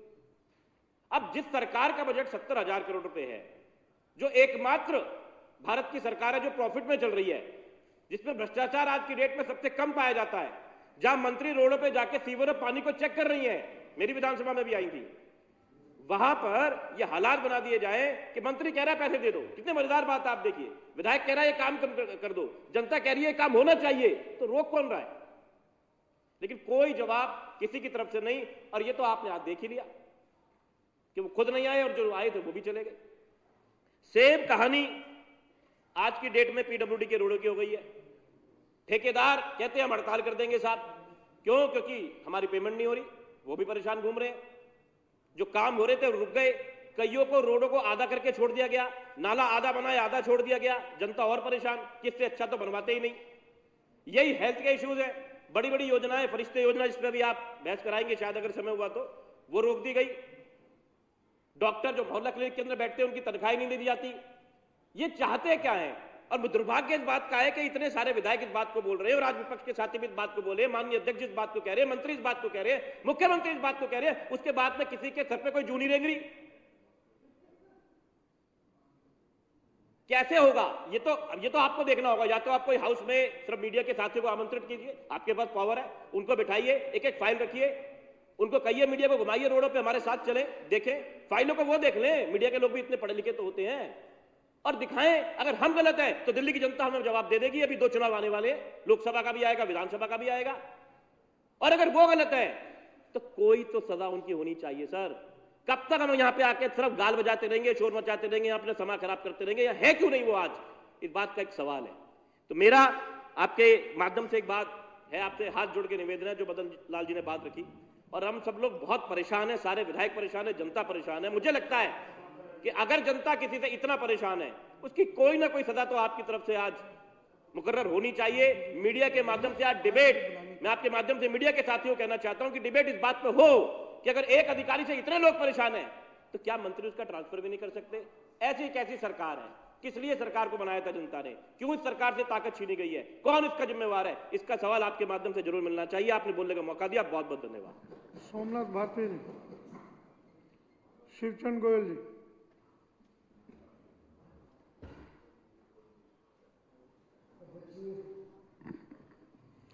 आपने मुझे इस महत्वपूर्ण विषय पर बोलने का मौका दिया।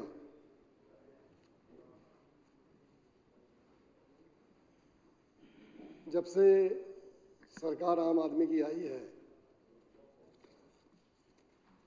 तब से एक आशाएं जनता के बीच में जागी हैं कि पहली सरकार जिसने पानी घर घर पहुंचाया, बिजली घर घर पहुंचाई, 24 घंटे पहुंचाई, और बिजली के बिल 0 कर दिए, हॉस्पिटल जिसमें जनता जाती ही नहीं थी, वहाँ पर जनता जाने लगी, उनका इलाज होने लगा, दवाइयाँ मिलने लगी, ऑपरेशन फ्री होने लगे, टेस्टिंग होने लगी। अब मेरा हॉस्पिटल है आचार्य भिक्षु, जिसका मुझे चेयरमैन बनाया। 2015 में जब ये हॉस्पिटल को मैं निरीक्षण करने गया तो पूरा गंदगी का ढेर था, बदबू आया करते थे। तब हमने सोचा था कि कैसे होगा, लेकिन 1 साल बाद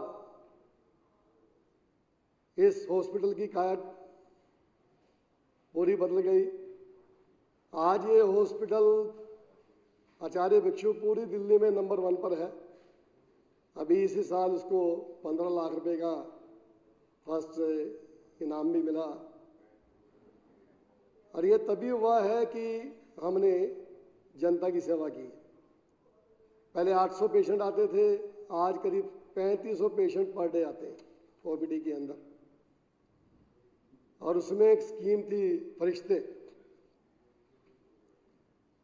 फरिश्ते ऐसी स्कीम थी, इसका नाम ही फरिश्ते है, जिसमें एक फरिश्ता बनकर कोई भी रोड पर पड़े हुए को उठाकर हॉस्पिटल ले जाता था। उसका इलाज सरकारी हॉस्पिटल में नहीं होता था। तो अगले विषय में इसकी चर्चा है, अगले में लेंगे। तो यानी कि इसी तरह से प्रोग्राम सारे जो भी जनहित के किए गए, और वो सब रोकने की एक प्लानिंग बना दी गई। चाहे वो पीडब्ल्यूडी की सड़कें हैं, चाहे दूसरी की कच्ची कॉलोनियाँ हैं, झुग्गियाँ बस्ती हैं, आप कोई भी उठा के देख लो, हर जगह पैसे रोक दिया गया है। ठेकेदारों के 11-11 महीने से पेमेंट नहीं हुई है, ठेकेदार परेशान है। और ये इसलिए हो रहा है कि किसी भी तरह से जो जनता के लिए कल्याणकारी काम कर रहे हैं, इनको किसी न किसी से रोका जाए। ये 2013 में इलेक्शन में हारे, फिर ये 15 में हारे, फिर ये 20 में हारे, फिर ये 22 में हारे। अब इनको लगने लगा है कि ये अरविंद केजरीवाल से काम में नहीं जी सकते। अब ये बैक डोर से finance secretary, principal secretary, chief secretary के माध्यम से जो फाइलें रोकने का काम शुरू कर दिया, ये पूरी तरह से जनता के साथ धोखा कर रहे हैं। ऐसे धोखा तो दुष्ट लोग भी नहीं करते थे, ये तो दुष्टों के भी बाप हो गए। कभी भी आप देखें अच्छे काम में तो सभी भागीदार होते थे, और सरकारें का काम यही है कि जनता की सेवा करना, ना कि जनता की सेवाओं को रोकना। इसके विपरीत यही काम हो रहा है कि जनता की सेवाएं रोक रहे हैं हर जगह काम को। तो ये इसके ऊपर कोई ना कोई स्ट्रिक्ट एक्शन लिया जाए और जनता के बीच में मैसेज दिया जाए, और इसके ऊपर पूरी डिबेट और कोई भी एक्शन है वो लेना चाहिए, ताकि जनता ने हमें चुना है, हम उनके प्रति जवाबदेही हैं। तो मेरा आपसे आग्रह है अध्यक्ष जी, इसके ऊपर जो भी कानूनी कार्रवाई बनती है उस पर की जाए और उस पर कड़ा से कड़ा एक्शन लिया जाए। आपने मुझे बोलने का मौका दिया, बहुत बहुत शुक्रिया, धन्यवाद।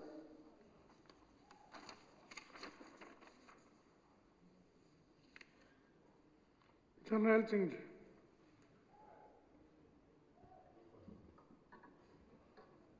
अब्दुल रहमान जी। धन्यवाद अध्यक्ष महोदय। दूसरा वाला भैया।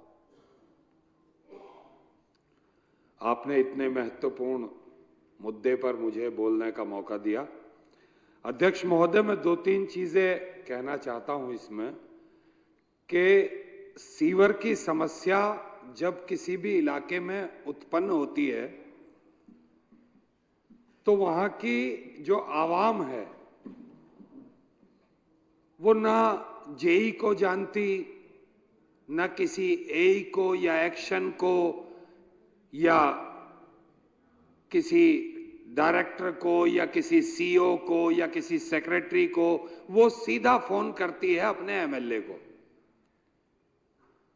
और एक बार उत्पन्न हो, 2 बार उत्पन्न हो, 3 बार हो, और जब बार बार होती है तो उसकी दशा एमएलए की क्या होती होगी, आप भली भांति जानते हैं इस बात को। अध्यक्ष महोदय, जैसा कि हमारे बड़े भाई मदन लाल जी ने अभी बताया कि पहले कॉन्ट्रैक्ट बेस पर 10-10 टेम्परेरी आदमी हर विधानसभा में रखे जाते थे, लगे हुए थे। चूंकि 2012 से 2023 जा रहा है, अभी तक कोई भी नौकरी तो लगी नहीं किसी की जल बोर्ड में, तो और रिटायरमेंट हर रोज होते हैं, हर दूसरे दिन हर रोज रिटायर जरूर होते हैं, तो आदमी कहां से आएंगे काम करने के लिए। तो उन टेम्परेरी आदमियों को रख करके लेबर को उनसे सीवर का और जल बोर्ड का काम कराया जाता है। अब चूंकि उन टेम्परेरी लोगों को भी हटा दिया गया, तो मैं अपनी विधानसभा की बात करूं अध्यक्ष महोदय, तो मेरी विधानसभा में सिर्फ 3 आदमी हैं और 2 जेई थे, जिनमें एक जेई समझदार था जिसे 2.5 साल हो गया था इलाके में, और जो इलाके को समझ गया था विधानसभा को, कौन सी गली, कौन सा मोहल्ला, कौन सा एरिया कहां पर है, उसका तुरंत ट्रांसफर कर उसे किसी दूसरी विधानसभा में भेज दिया गया। अब एक जेई पूरी विधानसभा, मेरी विधानसभा में वोट तो है 2.25 लाख, लेकिन आदमी 5 लाख से ज्यादा रहते हैं। अध्यक्ष महोदय, 4884 गलियां हैं मेरी विधानसभा में, और उन 4884 गलियों में जो सीवर डला हुआ है वो 28 साल पहले डला था।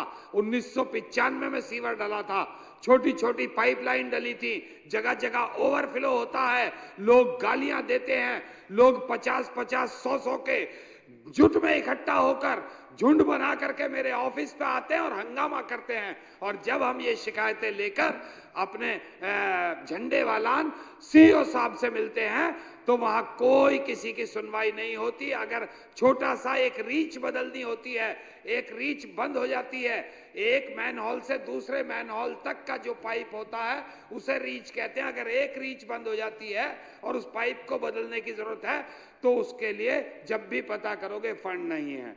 पानी गंदा आ रहा है, पानी का पाइप लीक कर गया, अगर पाइप लीक को बदलना है उसको तो जवाब आएगा फंड नहीं है। सरकार जितने भी बहुत सारे मैनहोल ऐसे नीचे उतर गए, उनके रिंग टूट गए, घेरे टूट गए, मैनहोल टूट गए, उनको बदलने के लिए फंड नहीं है।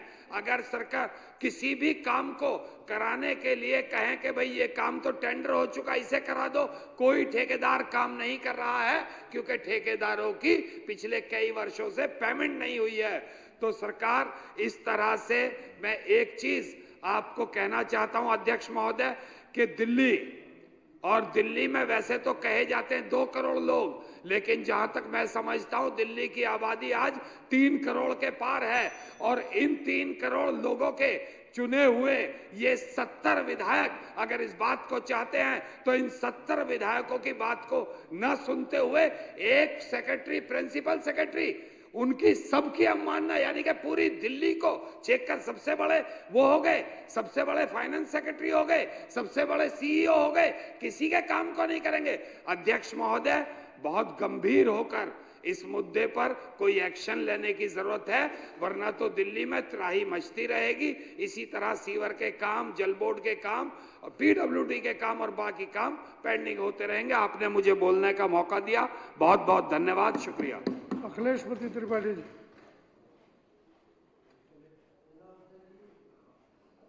जब मैं सुबह सदन के लिए आ रहा था, एक व्यक्ति राजपुरे गांव से आए और बोले मेरी बेटी को देखने के लिए कुछ लोग रिश्तेदार आए हुए हैं और सीवर के बड़े हालात ठीक नहीं है, बाहर आ रहा है। अध्यक्ष महोदय, मैं तीसरी बार चुन के आया। जो हालात सीवर और पानी के को लेकर के फाइनेंस सेक्रेटरी ने पैदा किया है दिल्ली में, सोच करके रोम रोम खड़ा हो जाता है। उस एक बाप की पीड़ा मैं आज सदन को बताना चाहता हूं।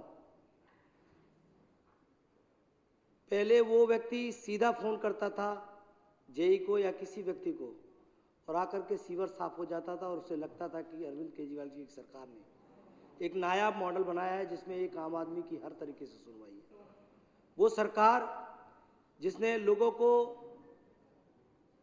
पढ़ने के लिए अच्छे स्कूल बना करके अपने सपनों को साकार करने का आयाम दिया, जिस सरकार ने सबको इलाज की गारंटी दे करके किसी से कर्जदार न हो करके मजबूत होने का इरादा दिया, जिस सरकार ने डोर स्टेप डिलीवरी शुरू करके सरकार की सेवाएं जनता के द्वार शुरू करके अध्यक्ष महोदय सबको मजबूत करने का काम किया, जिस सरकार ने 1 यूनिट बिजली दिल्ली में पैदा नहीं होती, बनती नहीं, फिर भी देश में बिजली का एक नायाब मॉडल दिया, सबसे सस्ती बिजली और निःशुल्क बिजली, आधे दाम पे बिजली देने का, जिस सरकार के पास, जिस दिल्ली में एक बूंद पानी अपना नहीं है, उस अरविंद केजरीवाल जी की नायाब सरकार ने ये दिल्ली और देश को बताया कि अगर मैनेजमेंट अच्छा हो तो 20,000 लीटर तक मुफ्त पानी दिया जा सकता है, नियत हो तो। उस सरकार से डर करके कामों से, उस सरकार के अच्छे कामों से डर करके भारतीय जनता पार्टी, यहाँ की केंद्र की सरकार अब कामों से नहीं लड़ पा रही है। अब वो कह रहे हैं हम तो काम करते नहीं, हम अरविंद केजरीवाल जी को काम नहीं करने देंगे। हम बवाल करने वाले लोग हैं, कुछ मीडिया में बातें कह करके हिंदू मुसलमान करके लड़ा करके लोगों को जाति और धर्म के नाम पर काम चला लेते हैं। काम करने का काम और जिम्मा अरविंद केजरीवाल जी के सैनिकों ने, अरविंद केजरीवाल जी की सरकार ने ले रखी है। इनको डिरेल करो और यही नीति लेकर के फाइनेंस सेक्रेटरी को आगे कर रखा है। अध्यक्ष महोदय, जब सुबह मैंने फोन किया जेई को तो उसने कहा सर अब इस वार्ड में केवल और केवल 4 आदमी हैं और 57 किलोमीटर का सीवर का एरिया मेरे पास है, मैं 4 आदमी के साथ मैं संभालना मेरे लिए मुश्किल काम है। यही काम करना चाहता है। 16 लेबर थे उसी वार्ड में, उनको हटा दिया गया अध्यक्ष महोदय। अब उस बेटी के बाप का पीड़ा लेकर के मैं कहा जाऊं एक विधायक होकर के, मैं आपके सामने गुहार करने आया हूं अध्यक्ष जी। अध्यक्ष महोदय, इस लोकतंत्र के मंदिर में यह वही मंदिर है जहां पे आजादी के समय जब देश की राजधानी दिल्ली बनी, आजादी के पहले, और पहली बार देश में चुनाव हुआ, यही सदन में लोग आकर के बैठे और विट्ठल भाई पटेल जी की प्रतिमा वहां पीछे लगी है फोटो। आज जहां भी बैठे हों वो कहीं ना कहीं सुन रहे होंगे। इसी सदन में अंग्रेजों के समय में भी प्रश्न पूछने का, अधिकारियों को बुलाने का, सप्लीमेंट्री प्रश्न पूछने का अधिकार मिला था अध्यक्ष महोदय, और इसी सदन के अधिकारों को भारतीय जनता पार्टी खत्म कर रही है। यहाँ पर पूरा देश देख रहा है। इस लोकतंत्र के मंदिर से जहां प्रश्न पूछने का अधिकार प्राप्त हुआ, अधिकारियों को बुलाने का अधिकार प्राप्त हुआ, आज विट्ठल भाई पटेल जी लोकतंत्र के सबसे बड़े प्रतिमूर्ति माने जाते हैं, उनको बड़ा दुख हो रहा होगा। जहां क्या हाल बना रहे, तानाशाही बना दिया, कोई जवाबदेही नहीं अधिकारियों की। इतनी हिमाकत हो गई कि जो फाइनेंशियल कंट्रोलर का काम करता है विधानसभा, उसके आदेश के बावजूद अधिकारी दीर्घा में नहीं है।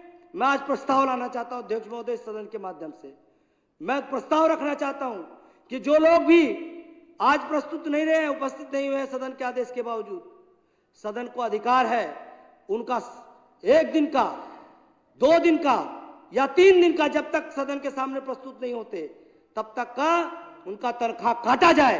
अगर सारे सदन के लोग सहमत हैं तो इस पर सब लोग विचार जरूर देंगे, क्योंकि अध्यक्ष महोदय फाइनेंशियल कंट्रोलर होने के नाते पूरे के पूरे वित्त का कंट्रोल इस विधानसभा के पास है। ये होश में रहे, ये नौकरशाही के लोग ये लोकतंत्र को कुचलने का काम न करें। जनता जिस दिन सड़कों पर उतर गई, आपके होश भागते हो जाएंगे। उनके टैक्स के पैसे से आपको तनख्वाह दिया जा रहा है, होश में रहिए।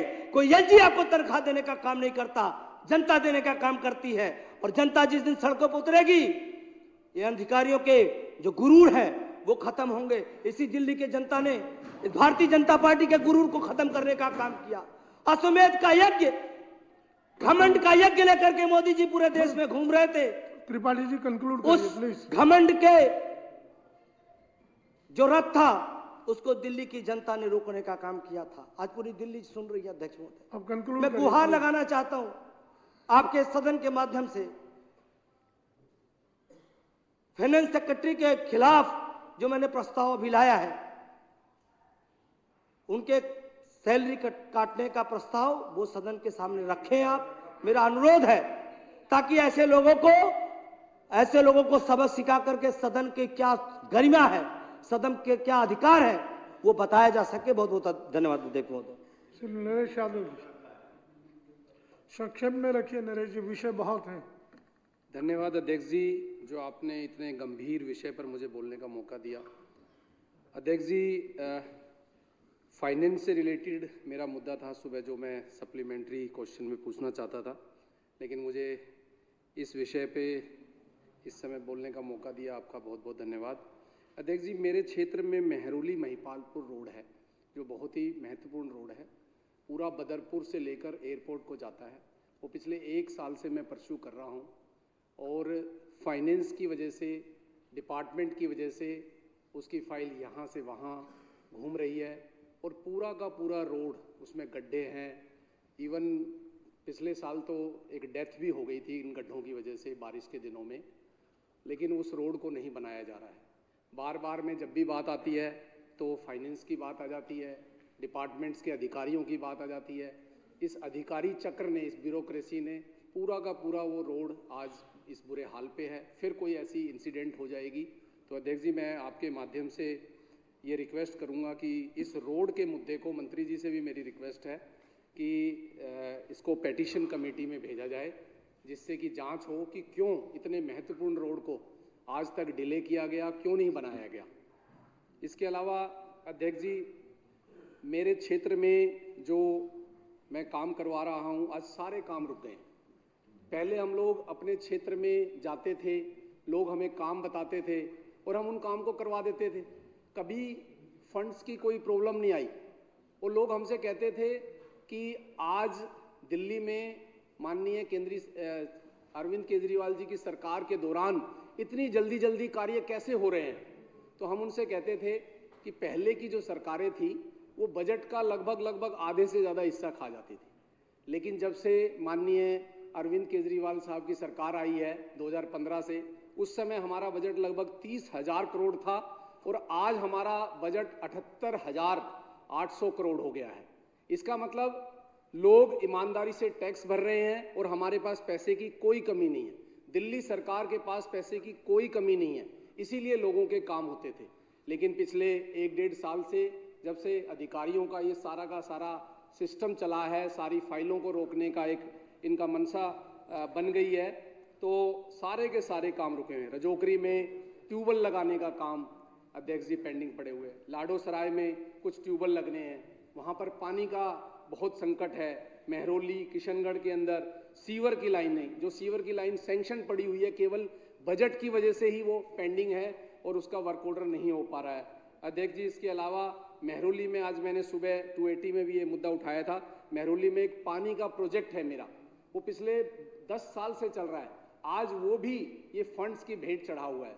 तो आपके माध्यम से मैं माननीय मंत्री जी से भी कहूँगा कि ये सारे के सारे काम जल्दी से जल्दी कराया जाए और आप कुछ ना कुछ एक्शन जरूर लें। आज सभी विधायकों ने, सभी ने ये मुद्दा उठाया है कि दिल्ली सरकार के पास फंड्स होते हुए भी ये डिपार्टमेंट्स को फंड नहीं मिल रहा, दिल्ली जल बोर्ड को फंड नहीं मिल रहा, जिससे कि वो अपना काम करा सके। बहुत बहुत शुक्रिया अध्यक्ष जी, जो आपने मुझे बोलने का मौका दिया। श्री विशेष रवि जी अनुपस्थित। राजेंद्र पाल गौतम जी।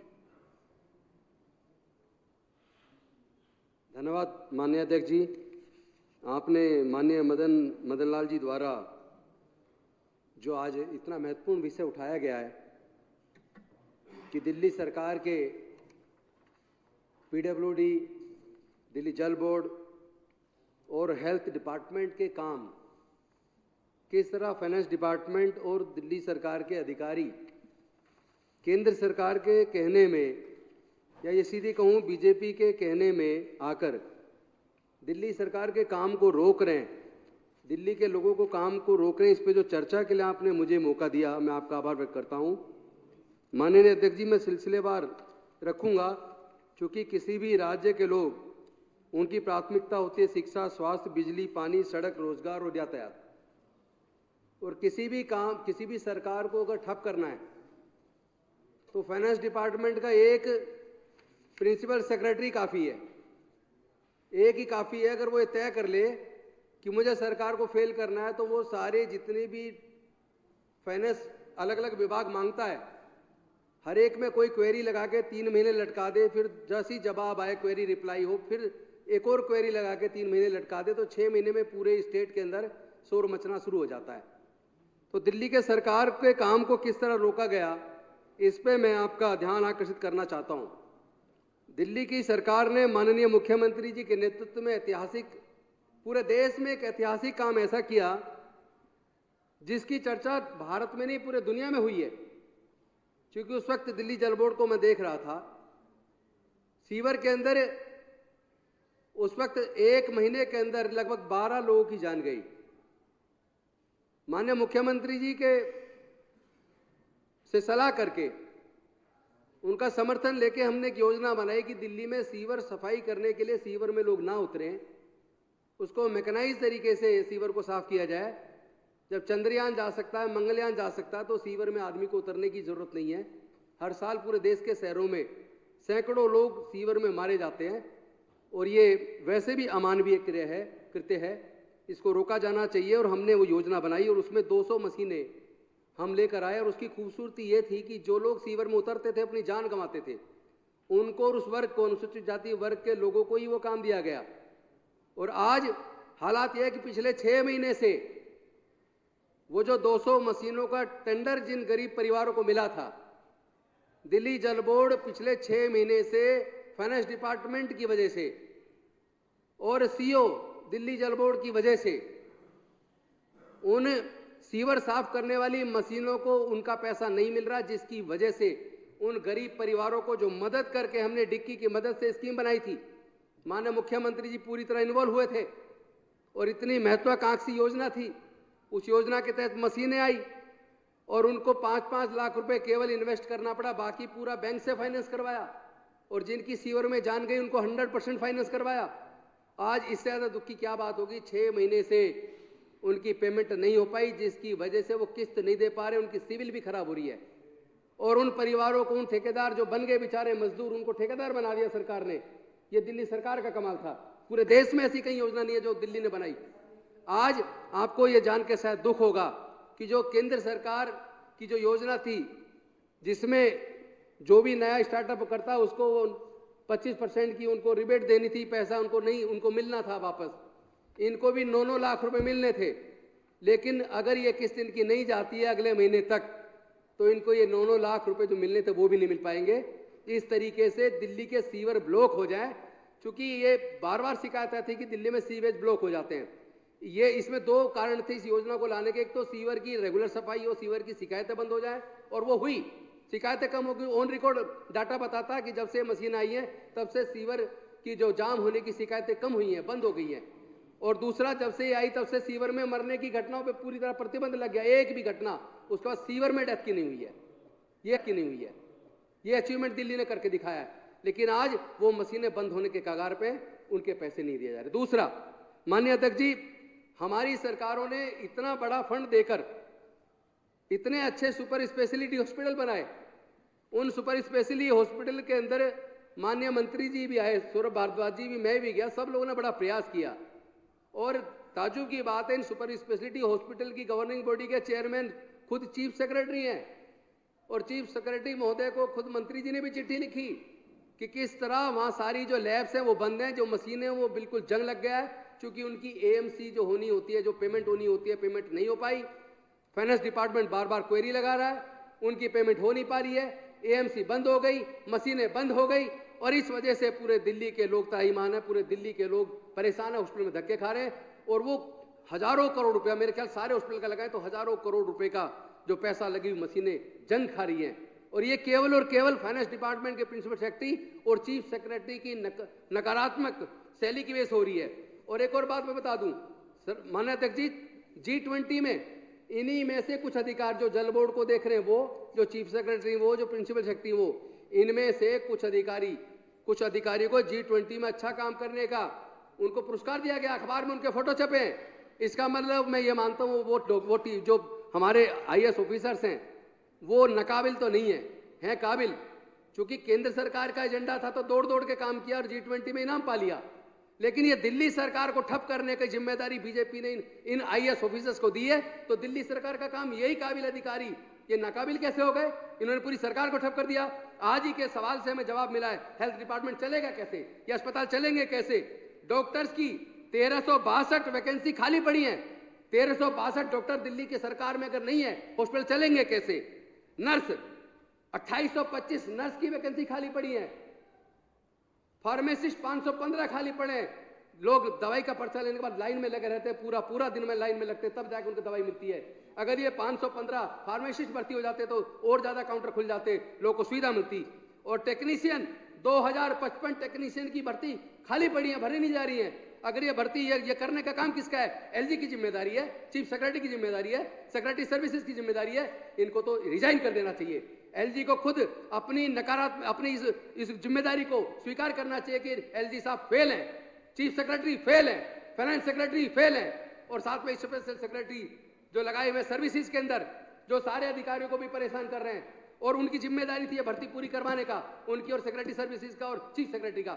ये सारी भर्ती अगर नहीं भरी जा रही है, सारे पद खाली हैं, इसका मतलब दिल्ली के सरकार को ये लोग फेल करना चाहते हैं। दिल्ली की सरकार के पास पैसा है, मुख्यमंत्री और सारा मंत्रिमंडल काम करना चाहता है, सारे मंत्री सारे अलग अलग विभागों में जा जाकर रोज विजिट कर रहे हैं, लेकिन उसके बाद जब समस्या आती है और वो चिट्ठी लिखते हैं, अपने सेक्रेटरी को बोलते हैं, चीफ सेक्रेटरी को बोलते हैं, सेक्रेटरी काम नहीं कर रहे, शर्म नहीं आती इनको?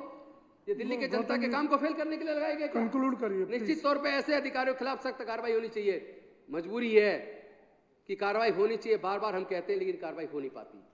और वो हो इसलिए नहीं पाती क्योंकि सारे अधिकारी जो सुप्रीम कोर्ट से हम लोग जीत के आए थे कि अब अधिकारी दिल्ली सरकार के अधीन काम करेंगे, और केंद्र की सरकार ने, बीजेपी की सरकार ने बिल में, दिल्ली सरकार के बिल में अमेंडमेंट करके फिर से वो अधिकार छीन लिया। यानी वो सुप्रीम कोर्ट को भी नहीं मानते, वो तो जो basic structure of Indian constitution उसको वायलेट कर रहे हैं, संघीय ढांचे के ऊपर हमला कर रहे हैं। तो ऐसे सरकारें चलेंगी कैसे? मैं समझता हूं पूरे देश की सरकारों को चाहिए, पूरे देश की सरकार, चूंकि वहां के बिल 3-3 साल से वहां के राज्यपालों ने रोक रखे हैं, राज्यपाल की हिम्मत कैसे हो रही है? 3-3 साल पहले वहां की विधानसभा ने बिल पास कर दिया, वो रोके रखे हैं। इसका मतलब जितनी विपक्ष की सरकारें हैं पूरे देश के अंदर, उन सरकारों को फेल करने की योजना भारतीय जनता पार्टी ने बनाई है।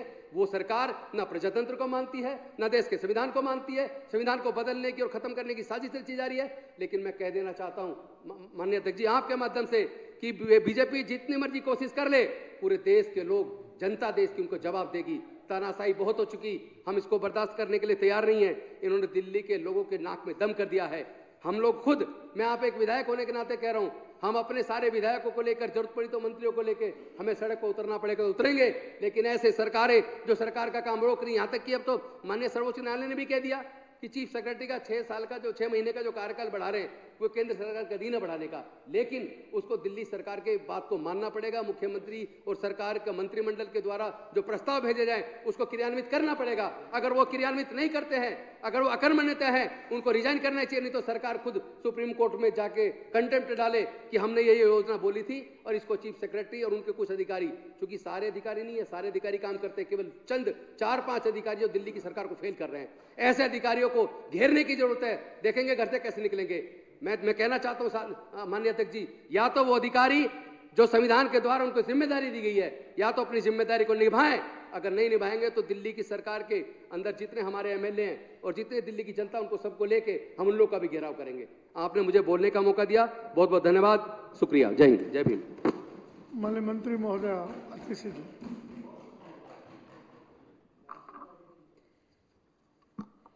अध्यक्ष महोदय, हमारे सारे विधायक साथियों ने एक बहुत गंभीर मुद्दा उठाया है और मैं ये मानती हूँ कि हालांकि हमारे विपक्ष के साथी बीच में सदन छोड़ के चले गए, लेकिन ये समस्या सिर्फ पक्ष के विधायकों की नहीं है।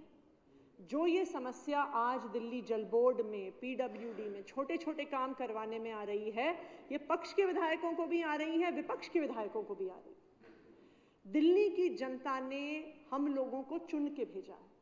जब दिल्ली की जनता परेशान होती है, उनके काम रुकते हैं, उनके घर के बाहर सड़क टूट जाती है, पानी आना बंद हो जाता है, सीवर की लाइन बहती है, तो वो सबसे पहले अपने विधायक के पास आते हैं, क्योंकि उन्हें पता है कि हमने संजीव झा को वोट दे के भेजा है, हमने मदन लाल जी को वोट दे के भेजा है, हमने अखिलेश को वोट दे के भेजा है, हमने साहनी साहब को वोट दे के भेजा है। उनको नहीं पता है कि फाइनेंस सेक्रेटरी कौन है, उनको नहीं पता है कि जल बोर्ड का सीईओ कौन है, उनको पता है कि हमने झाड़ू पे बटन दबाया था और अरविंद केजरीवाल को मुख्यमंत्री बनाया था। ये दिल्ली की जनता को पता है। दिल्ली की जनता ने यह भी देखा है कि पिछले 8 साल में जब से अरविंद केजरीवाल जी दिल्ली के मुख्यमंत्री बने हैं, तब से दिल्ली में इतने काम हो गए हैं, इतने काम हो गए हैं जो उन्होंने दिल्ली के इतिहास में कभी नहीं देखे। वही दिल्ली जहां पे घंटों घंटों पावर कट होते थे, बड़े बड़े बिजली के बिल आते थे, आज वहां पे 24 घंटे बिजली आती है और वो भी बिल्कुल फ्री। पिछले महीने 31 लाख परिवारों का बिजली का बिल जीरो आया है, ये अरविंद केजरीवाल जी की वजह से आया। दिल्ली की सैकड़ों ऐसी कॉलोनियां हैं जहां पे पहले पानी की पाइपलाइन नहीं जाती थी। मेरे अपने विधानसभा क्षेत्र में इतनी झुग्गियां हैं, वहां पे महिलाएं टैंकर के ऊपर के पास खड़े होकर लड़ती थी, झगड़ती थी, एक एक कनस्तर पानी भरने के लिए। आज दिल्ली की झुग्गियों में भी पानी की पाइपलाइन पहुंच गई है, झुग्गी में रहने वालों के भी घर में पानी आता है। ये अरविंद केजरीवाल जी की वजह से हुआ है। आप चाहे मोहल्ला क्लिनिक में जो फ्री इलाज हो रहा है, दिल्ली के सरकारी स्कूलों में जो अच्छी शिक्षा मिल रही है, ये सब क्यों हो पाया? क्योंकि एक ईमानदार सरकार आई और उस ईमानदार सरकार आने से दिल्ली का बजट 2.5 गुना हो गया। अरविंद केजरीवाल जी की सरकार बनने से पहले दिल्ली का कुल बजट 2014-15 में तकरीबन 30,000 करोड़ का होता था। उससे पिछले 5 साल में अगर आप 2010 से 2015 का दौर देखिए तो बजट बढ़ के 25,000 करोड़ से 30,000 करोड़ पहुंचा था 5 साल में। लेकिन ये अरविंद केजरीवाल जी की सरकार है कि मात्र 5 साल में उन्होंने दिल्ली के बजट को 30,000 करोड़ से बढ़ा के 60,000 करोड़ कर दिया 5 साल में दिल्ली का बजट दुगना हो गया, आज 2.5 गुना से ज्यादा हो गया है। इस साल हमने 75,000 करोड़ से ज्यादा का बजट प्रेजेंट किया है। जैसा कि सब जानते हैं, दिल्ली को केंद्र सरकार से कोई पैसा नहीं मिलता है। दिल्ली का सारा पैसा दिल्ली के लोगों के टैक्सेस से आता है। अरविंद केजरीवाल जी की ऐसी सरकार है जिसमें पैसे की कोई कमी नहीं रही है। उन्होंने बिजली भी फ्री दी, पानी भी फ्री दिया, बच्चों को शिक्षा भी फ्री दी, दवाई फ्री दी, बुजुर्गों को तीर्थ यात्रा फ्री दी, महिलाओं को बस यात्रा फ्री दी।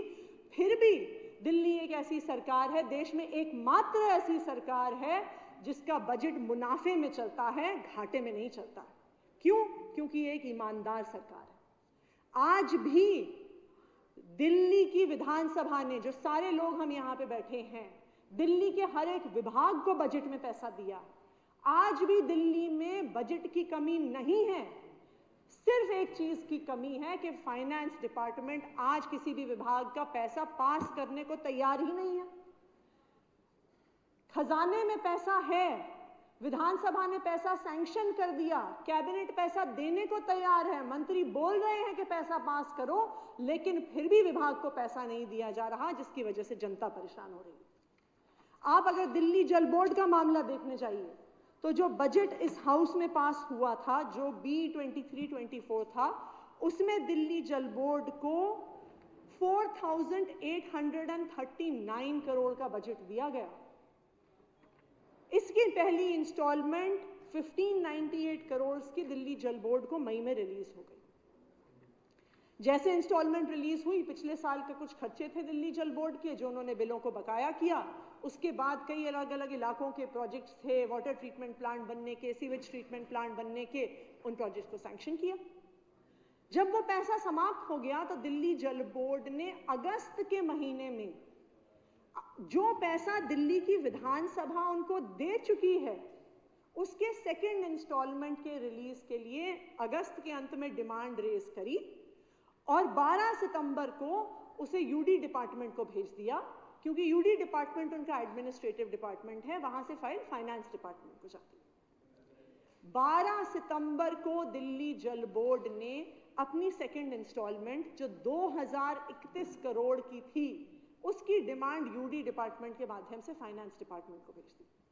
अध्यक्ष महोदय, सितंबर बीत गया, अक्टूबर बीत गया, नवंबर बीत गया, दिसंबर आधे से ज्यादा बीत गया, लेकिन 4 महीने में एक सिंपल रूटीन फाइल जिसमें सेकंड इंस्टॉलमेंट रिलीज होना था, फाइनेंस डिपार्टमेंट ने आज तक नहीं रिलीज किया। हर बार फाइनेंस डिपार्टमेंट में फाइल जाती है और फाइनेंस डिपार्टमेंट एक नई ऑब्जेक्शन लगाकर वापस भेज देता है। जल बोर्ड के अधिकारी काम करते हैं, उन ऑब्जेक्शंस को पूरा करते हैं, फाइल फिर से बनाते हैं, वो फाइनेंस डिपार्टमेंट में भेजते हैं। फाइनेंस डिपार्टमेंट फिर एक नई क्वेरी लगा के वापस भेज देता है। फिर से जल बोर्ड के अधिकारी बैठते हैं, वो सारे अपने कागज पत्र बनाते हैं, सारे इंजीनियरों को खींच खींच के ऑफिस में बुला के सारी फाइलें बनाते हैं, वो फाइनेंस डिपार्टमेंट को भेजते हैं, वो तीसरी क्वेरी लगा के भेज देते हैं। कभी कहते हैं फाइनेंशियल प्रोग्रेस भेजो, फिर कहते हैं फिजिकल प्रोग्रेस भेजो, फिर कहते हैं हेडवाइज प्रोग्रेस भेजो, उसके बाद कहते हैं जियो टैगिंग करके भेजो, इस मैप पे नहीं उस मैप पे करके भेजो। देखिए अध्यक्ष महोदय, फाइनेंस डिपार्टमेंट की नीयत खराब है, ये इस बात से पता चलता है कि अगर उनको कोई ऑब्जेक्शन था, अगर उनको कोई जायज सवाल था जो उनको पूछने का अधिकार है, तो वो एक बार में पूछ लेते। अगर वो एक बार में पूछ लेते तो वो मामला 2 हफ्ते में निपट गया होता और जल बोर्ड को पैसा मिल गया होता और दिल्ली की जनता के काम हो रहे होते। लेकिन आज फाइनेंस डिपार्टमेंट की नीयत ये है कि उन्हें किसी तरह से जल बोर्ड के कामों को रोकना है और पब्लिक को परेशान करना है। फाइनेंस डिपार्टमेंट वाले बार बार कहते हैं कि जी हम पैसा इसलिए नहीं रिलीज कर रहे क्योंकि जल बोर्ड में फाइनेंशियल मिसमैनेजमेंट है। मैंने बतौर फाइनेंस मिनिस्टर, मैंने बतौर वाटर मिनिस्टर उनसे बार बार पूछा, मैंने 5 बार अलग अलग फाइलों में उनसे लिख के पूछा कि अगर फाइनेंशियल मिसमैनेजमेंट है तो अफसरों के नाम बताओ, हम उन पे एक्शन लेंगे, हम एलजी साहब को कहेंगे उनको सस्पेंड करो, उनकी तनख्वाह रोको, उन्हें नौकरी से निकालो। लेकिन अभी तक किसी एक भी अफसर का नाम फाइनेंस डिपार्टमेंट ने बताया नहीं है, लेकिन फंड उन्होंने 4 महीने से रोक के रखा हुआ है। अब जब इतने महीनों तक फाइनेंस डिपार्टमेंट पैसा ही नहीं क्लियर करेगा तो क्या नतीजा हुआ उसका नतीजा ये हुआ कि जो पिछले 6 महीने से जिन कॉन्ट्रैक्टर ने, किसी ने सीवर की लाइन डाली, किसी ने पानी की लाइन डाली, कोई टैंकर चलाता है, किसी का ये मशीनें लगी हुई हैं सीवर साफ करने के लिए, जब किसी को इतने महीनों से पेमेंट नहीं होगा तो आखिरकार वो क्या करेगा? वो स्ट्राइक पे चले गए, उन्होंने अपना काम करना बंद कर दिया। आज पूरी दिल्ली में त्राही त्राही मची हुई है। इसलिए त्राही त्राही मची हुई है क्योंकि कोई भी कॉन्ट्रैक्टर काम करने को तैयार नहीं है। मेरे पास, मैं कुछ अपने विधायक साथियों से बात कर रही थी, हर इलाके में इंपॉर्टेंट काम पेंडिंग है, जिसका बजट है, जिसका टेंडर हो गया, जिसका वर्क ऑर्डर हो गया, लेकिन काम शुरू नहीं हो रहे हैं क्योंकि कॉन्ट्रैक्टर्स कह रहे हैं कि भाई जब तक हमारा पुराना पेमेंट नहीं होगा हम काम कैसे करेंगे। अध्यक्ष महोदय, 1200 करोड़ रुपए से ज्यादा पुराने पेमेंट जल बोर्ड पे पेंडिंग हो गए हैं। आप नए काम तो छोड़ दीजिए। अध्यक्ष महोदय, ये बहुत दुख की बात है कि दिल्ली विधानसभा ने फंड पास कर दिया। जल मंत्री ने, फाइनेंस मंत्री ने कह दिया कि पैसा रिलीज कर दिया जाए। सिर्फ एक बार नहीं कहा, 2 बार नहीं कहा, 3 बार नहीं कहा, मैंने 5 बार प्रिंसिपल सेक्रेटरी फाइनेंस को निर्देश दिया है कि दिल्ली जल बोर्ड का पैसा रिलीज कर दिया जाए, लेकिन आज तक फाइनेंस सेक्रेटरी ने दिल्ली जल बोर्ड का पैसा रिलीज नहीं किया। देखिए अध्यक्ष महोदय, ये समस्या सिर्फ एक अफसर की नहीं है, ये सिर्फ प्रिंसिपल सेक्रेटरी फाइनेंस की बात नहीं है। आज जो दिल्ली में हो रहा है वो पूरी तरह से भारतीय जनता पार्टी द्वारा प्रायोजित है। पिछले 8 साल से दिल्ली में अरविंद केजरीवाल जी ने जो काम किए हैं, भारतीय जनता पार्टी को पता है कि वो कुछ भी कर ले, वो अरविंद केजरीवाल को दिल्ली में हरा नहीं पाएंगे।